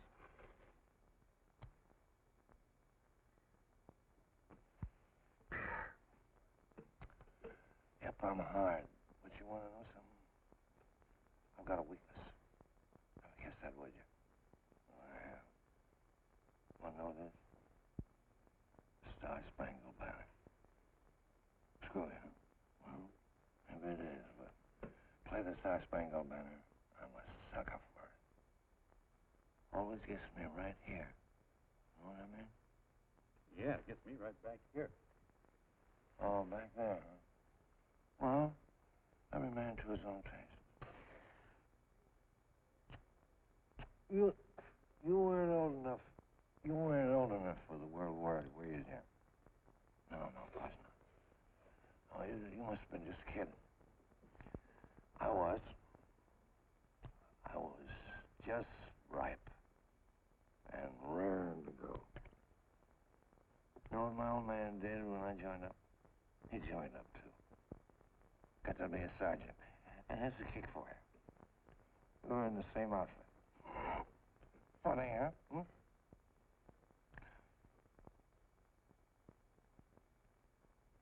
He was killed, John. I saw him get it. I was right there, and I saw it with my own eyes.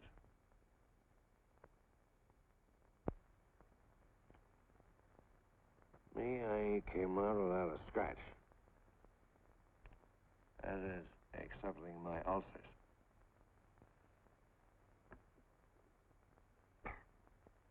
We should be drinking milk, you know. This stuff is poison. Hey, Tubby. Yes, Mr. Connell? What do you say, huh? All right. Yep, I'm a sucker for this country. I'm a sucker for the Star-Spangled Banner, and I'm a sucker for this country. I like what we got here. I like it. A guy can say what he wants and do what he wants without having a bayonet shoved through his belly. And that's all right. Butcher. Man, we don't want anybody coming around changing it, do we? No, sir. When they do, I get mad. I get boiling mad. Right now, John, I'm sizzling. I get mad for a lot of other guys besides myself.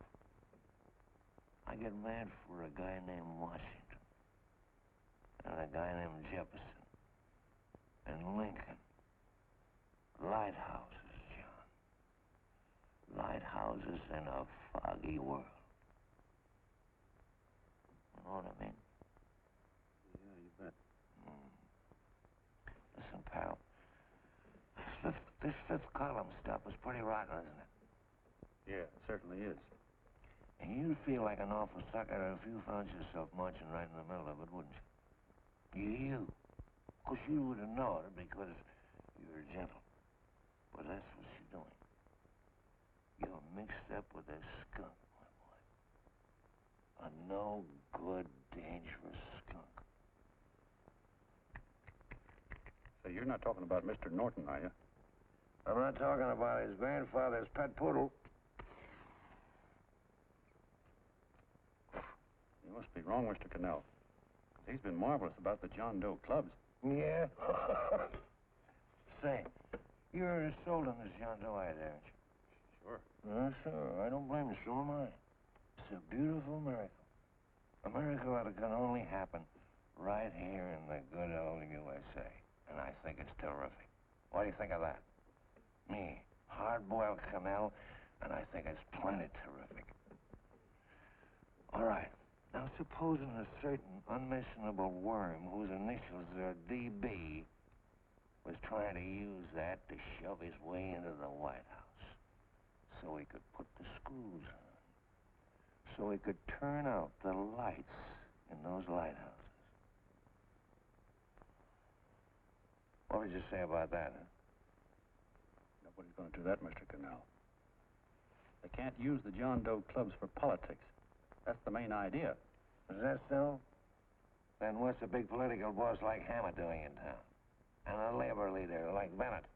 And a lot of other big shots is up at DB's house right now. Wolves, John. Wolves. Waiting to cut up the John Does.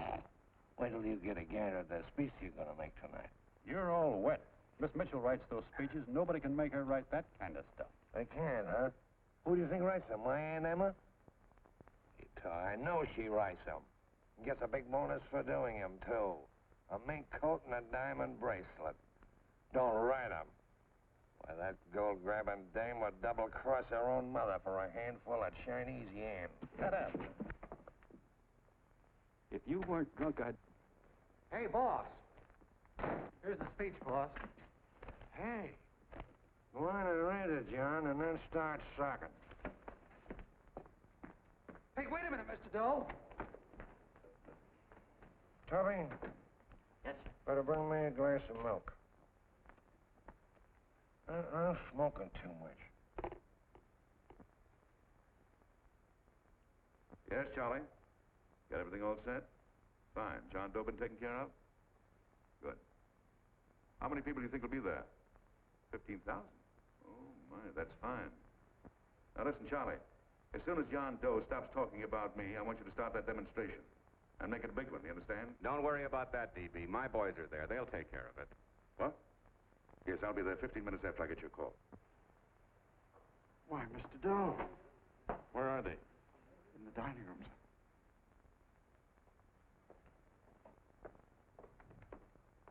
Now, gentlemen, I think we're about ready to throw that great big bombshell. Yeah, well, it's about time. Even a conservative estimate shows that we can count on anywhere between 10 and 20 million John Doe votes.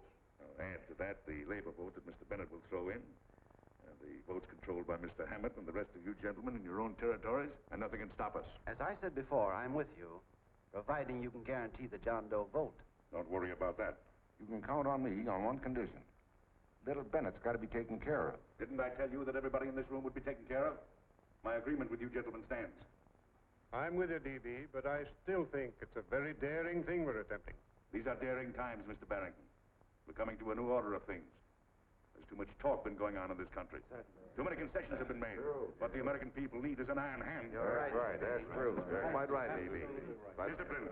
Right. And now, may I offer a little toast to Miss Ann Mitchell, the brilliant and beautiful lady who is responsible for all this. Miss Mitchell. Mr. Norton, I'd like to talk to you alone for a minute. Oh, Miss Mitchell has something to say to us.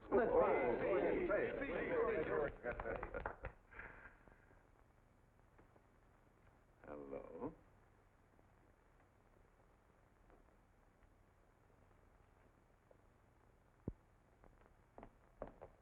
John, I'm so glad to see you. I was terribly worried. Did you write this? Yes, I did, John, but I had no idea what was going on. You didn't? No. That's a swell bracelet you're wearing. John, why aren't you at the convention?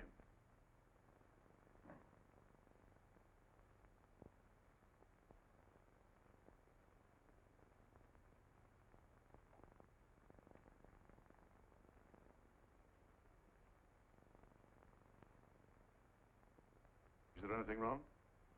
No, nothing's wrong. Everything's fine.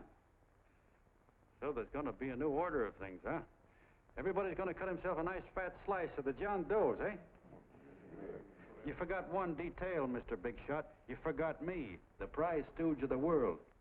Why, if you or anybody else thinks he's going to use the John Doe clubs for his own rotten purpose, he's going to have to do it over my dead body. Well, hold on a minute, young man. Hold on. That's rather big talk. I started the John Doe clubs with my money. And I'll decide whether or not they're being properly used. No, you won't. You're through deciding anything. And what's more, I'm going down to that convention, and I'm going to tell those people exactly what you and all your fine feathered friends here are trying to cook up for them.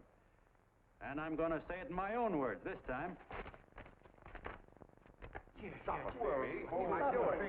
You ruined us, TV. Wait a minute, fella. My uncle wants to talk to you. Listen to me, my son. Before you lose your head completely, may I remind you that I picked you up out of the gutter and I can throw you right back there again? You've got a nerve accusing people of things. These gentlemen and I know what's best for the John Does of America, regardless of what tramps like you think. Get off that righteous horse of yours and come to your senses. You're the fake. We believe in what we're doing. You're the one that was paid the 30 pieces of silver. Have you forgotten that? Well, I haven't. You're a fake John Doe, and I can prove it. You're the big hero that's supposed to jump off tall buildings and things. Do you remember? What do you suppose your precious John Does will say when they find out that you never had any intention of doing it, that you were being paid to say so? You're lucky they don't run you out of the country. With the newspapers and the radio stations that these gentlemen control, we can kill the John Doe movement deader than a doornail. We'll do it, too, the moment you step out of line. Now, if you still want to go to that convention and shoot your trap off, you go ahead and do it.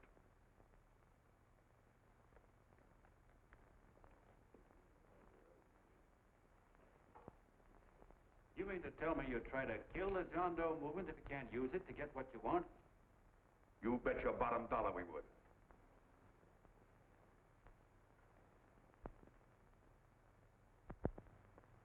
Well, that certainly is a new low. I guess I've seen everything now. You sit there back of your big cigars and think of deliberately killing an idea that's made millions of people a little bit happier. An idea that's brought thousands of them here from all over the country, by bus and by freight and jalopies and on foot, so they could pass on to each other their own simple little experiences. Why, look, I'm just a mug and I know it, but I'm beginning to understand a lot of things. Why, your type's as old as history. If you can't lay your dirty fingers on a decent idea and twist it and squeeze it and stuff it into your own pocket, you slap it down. Like dogs, if you can't eat something, you bury it. Why, this is the one worthwhile thing that's come along. People are finally finding out that the guy next door isn't a bad egg. That's simple, isn't it? And yet a thing like this got a chance of spreading till it touches every last doggone human being in the world, and you talk about killing it. Why, when this fire dies down, what's going to be left? More misery, more hunger, and more hate. And what's to prevent that from starting all over again? Nobody knows the answer to that one, and certainly not you with those slimy, bollocked-up theories you got. The John Doe idea may be the answer, though. It may be the one thing capable of saving this cockeyed world. Yet you sit back there on your fat hulks and tell me you'll kill it if you can't use it. Well, you go ahead and try. You couldn't do it in a million years with all your radio stations and all your power. Because it's bigger than whether I'm a fake. It's bigger than your ambitions, and it's bigger than all the bracelets and fur coats in the world. You bet it is, John. And that's exactly what I'm going down there to tell those people. A minute, you ungrateful rat. My uncle's been too good. He's getting away. Give me the bullet. John! I've always told you, D.B., you're playing with dynamite. Wait. All right, now, get away. Before he gets through tonight, he'll rule us all. I'll stop him cold. Don't worry, I've been ready for this. John! Oh, John, please listen to me. Please, I can explain everything, John. I didn't know what they were going to do. Let me go with you, John. John, please. Go ahead, driver. Full park. Please let me go with you. Please. John! Mr. Martin wants to see you. Listen to me, Mayor Lovett. You do as I say. I want them both arrested. You tell the police department to pick up Canal. I've got the girl here. I've got the bullet. I don't care what you charge him with. If you're worried, let him go in the morning, but keep him in jail overnight. Hello, Bulletin. Put Pat Pryor on.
Ladies and gentlemen, let us have a moment of silent prayer for the John Does all over the world, many of whom are homeless and hungry.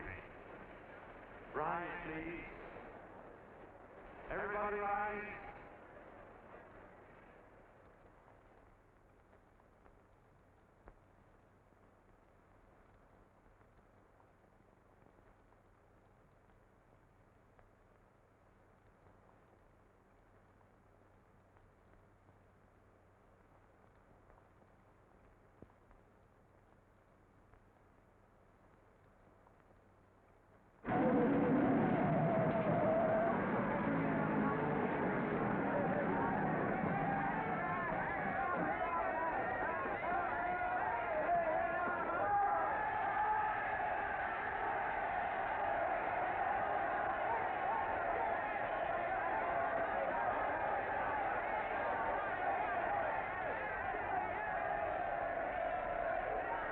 Newsboys. Hundreds of yelling newsboys are swarming into the park like locusts. They're yelling John Doe's a fake.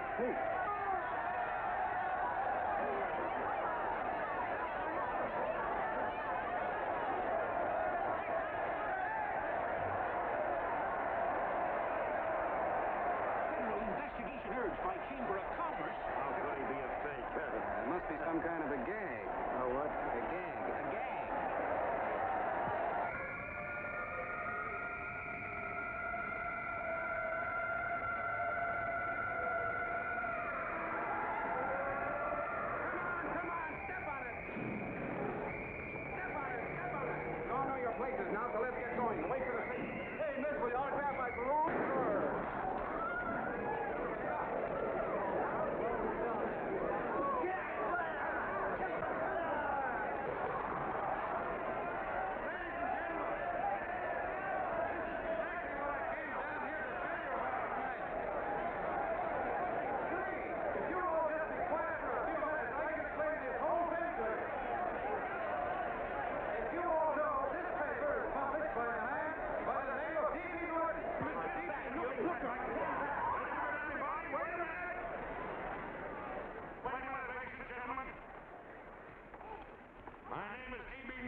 lot of suckers, and I'm the biggest of the lot.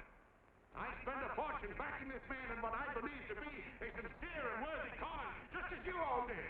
And now I find out it's nothing but a cheap racket cooked up by him and two of my employees for the sole purpose of collecting dues from John Does all over the country. That's a lie. It's not a lie. Nickels and dimes to stuff into their own pockets. You can read all about it in the newspapers there. That's a lie. Listen, this man had no intention of jumping off the top of a building. He was paid to say so. Do you deny that? That's got nothing to do with it. Well, you paid for it, or weren't you? Yes, I was paid, but there happened... And what about the suicide note? You didn't write that either. What difference? Did you write it or didn't you? No, I didn't write it. Well, you bet your life you didn't. You look in your papers, ladies and gentlemen, and you'll find this Nichols' fine confession that she was the one who wrote it. Listen, folks, it's a fact that I didn't write the letter. There, you see, he admits that you're a fake John Doe. Now, for what you have done to all these good people, they ought to run you out of the country. And I hope they do it.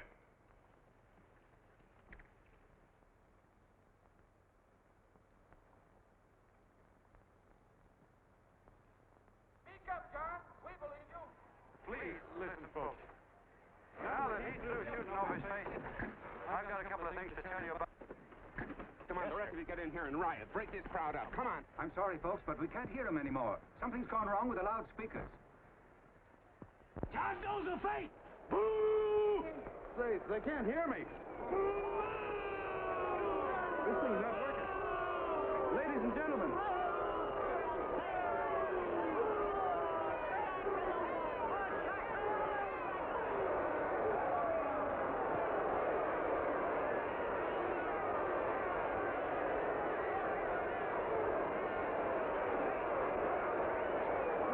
This thing's bigger than whether I'm a fake. Look, Bert, you believe me, don't you? Sure. I believe you. Walking my legs off, thinking up 5,000 signatures for a phony. Well, there you are, Mr. Doe. 5,000 names asking you not to jump off any roof. It makes no difference, Bert. The idea's still good. We don't have to give up our club. Yeah, well, you can have it. They're starting to throw things. Somebody's going to get hurt. I'm afraid it'll be John Doe. Listen to that mob. I've got to go. All right, lady. Here, let's go. Let me go. I want to go. Oh, please. Please let me go. They're crucifying him. I can help him. Sorry, sister, we got orders to hold. Orders from who? You think it's a framer? And oh, why do they won't let me go? They won't let me go. Listen, folks. You gotta listen to me, everybody. That's my jungle, you hobo. Just another racket. Stick to your club. We've been fed baloney so long, we're getting used to it.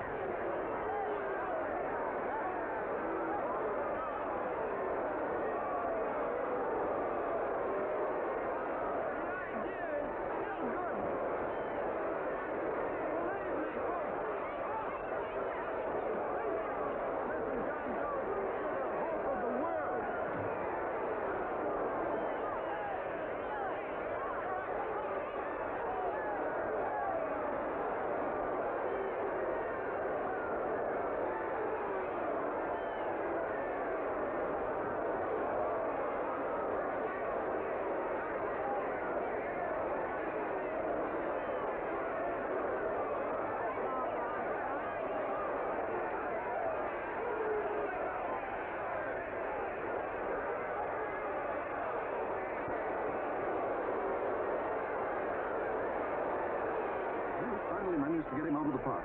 If that boy isn't hurt, it'll be a miracle. Ladies and gentlemen, this certainly looks like the end of the John Doe movement. Well, boys, you can chalk up another one to the Pontius Pilates.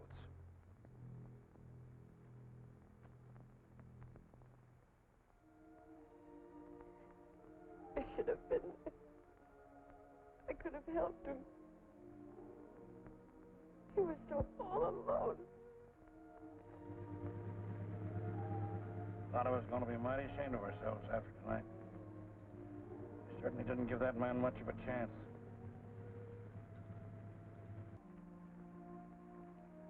Have some more coffee, Long John? No thanks, Carl.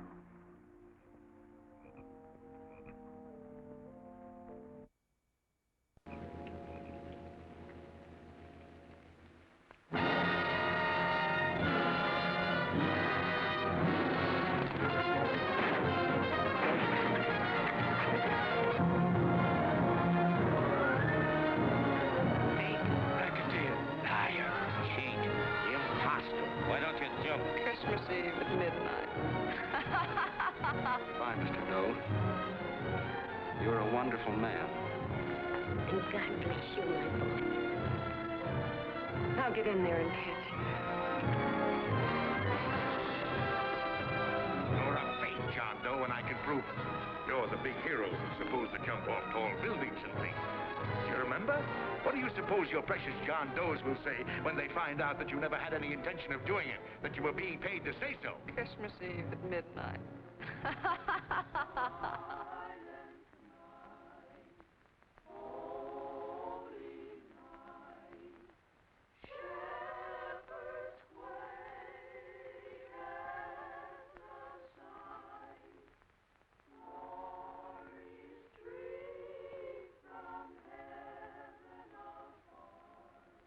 Merry Christmas, son. Merry Christmas.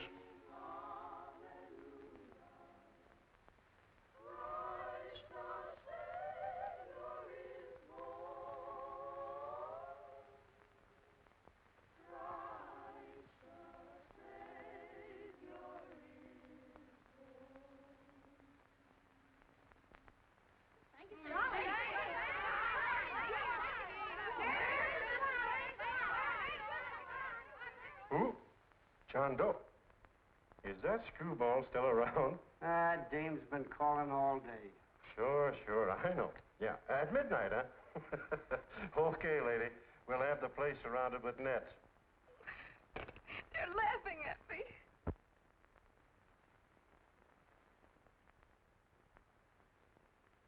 You're a sick girl, Ann. You better take it easy. Whom are you calling now? You called that number not 10 minutes ago. Hello, Mr. Canal. Have you seen him yet? Have you... Now listen, Ann, he can't possibly get in without our seeing him. I'm watching the side door and the colonel's out front, so stop worrying. Oh. Thank you.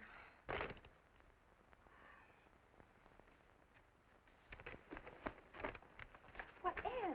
Ann, don't be foolish. If this isn't the craziest, the battiest, the looniest wild goose chase I ever heard of. Shut up, Bert. Sourpuss is right. Yeah, well, if he is, I'm a banana split. That man is going to be on that roof.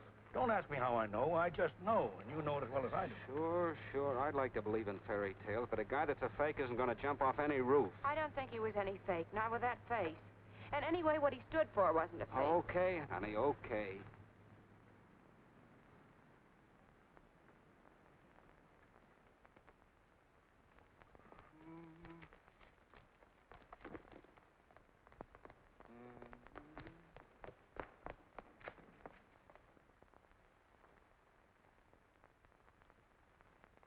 Elevators ain't running. Colonel, You shouldn't have got out of bed, miss. has he been here? No. Have you seen him? I ain't seen him for a week. Where's Canal? He's watching near the door. Oh, gee, you're swell.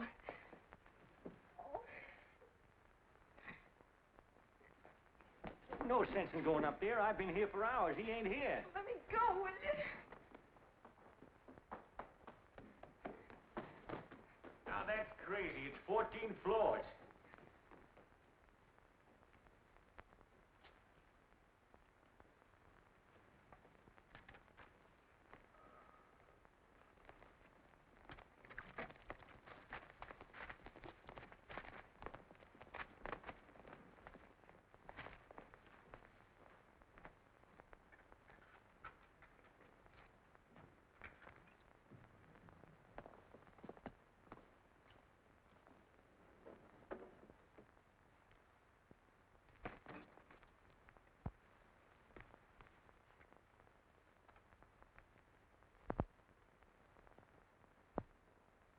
As far as the elevator goes, we gotta walk up to the tower.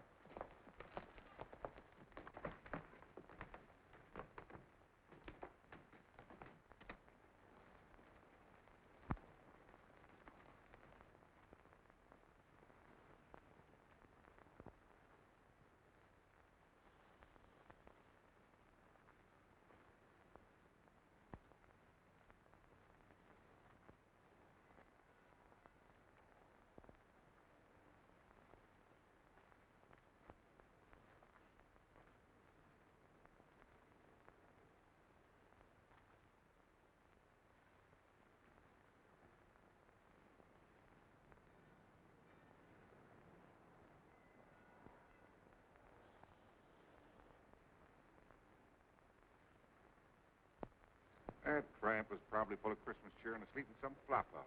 Let's go. I've got to decorate my tree.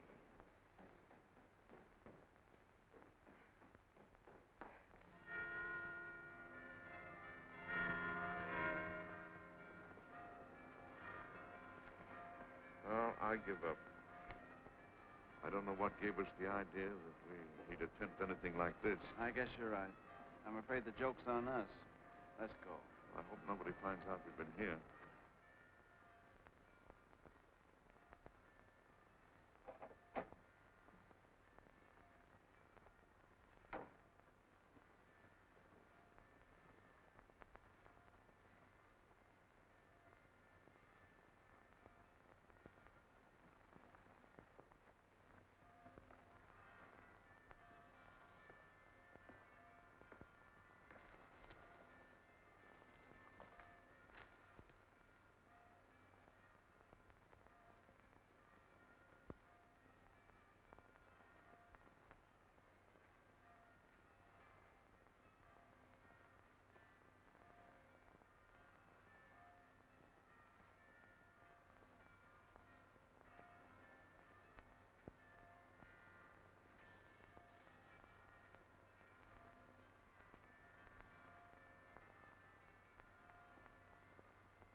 I wouldn't do that if I were you, John.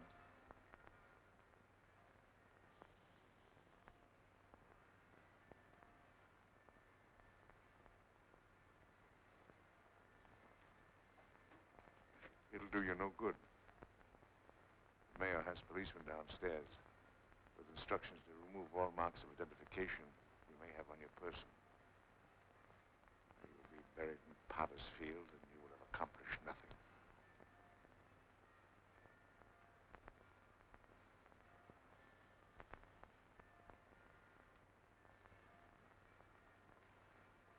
I've taken care of that. I've already mailed a copy of this letter to Mr. Canal. John, why don't you forget this foolishness? Stop right where you are, Mr. Norton, if you don't want to go overboard with me.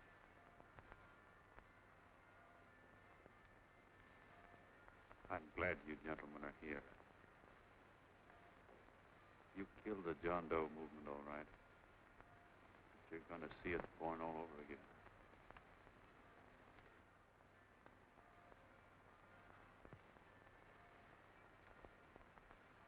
Now, take a good look, Mr. Norton.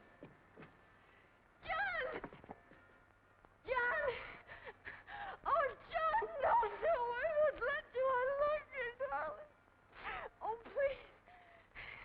Please don't give up. We'll start all over again. Just you and I. It isn't too late. The John Doe movement isn't dead yet. You see, John, it isn't dead or they wouldn't be here. It's alive in them. They catch it alive by being afraid of. That's why they came up here. Oh, darling. Sure, it should have been killed. It was dishonest. But we can start clean now. Just you and I. It'll grow, John, and it'll grow big because it'll be honest this time. Oh, John, if it's worth dying for, it's worth living for. Oh, please, John. Oh. Oh, please, please, God, help me. John, look at me. You want to be honest, don't you? Well, you don't have to die to keep the John Doe idea alive. Someone already died for that one. The first John Doe. And he's kept that idea alive for nearly 2,000 years. It was he who kept it alive in them. And he'll go on keeping it alive forever and always. For every John Doe movement, these men kill a new one will be born. That's why those bells are ringing, John. They're calling to us. Not to give up, but to keep on fighting, to keep on pitching. Oh, don't you see, darling? This is no time to give up. You and I, John, we... Oh, no. No, John. If you die, I want to die, too. Oh, I love you. Oh, John.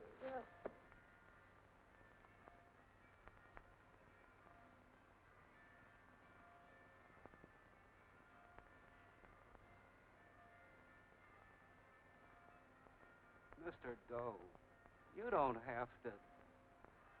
We're with you, Mr. Doe. We just lost our heads and acted like a mob. What Bert's trying to say is that we need you, Mr. Doe. There were a lot of us that didn't believe what that man said. We were going to start up our John Doe Club again, whether we saw you or not. Weren't we, Bert? And there were a lot of others that were going to do the same thing. Well, Mr. Sourpuss even got a letter from his cousin in Toledo. I got it right here, Mr. Doe. Only it'd be a lot easier with you. Please. Please come with us, Mr. Doe.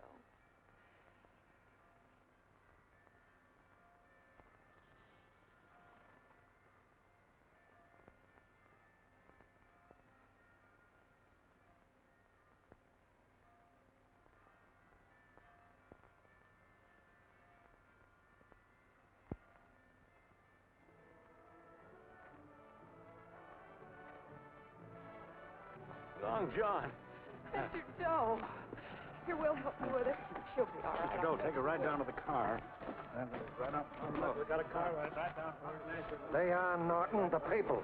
Try and lick that.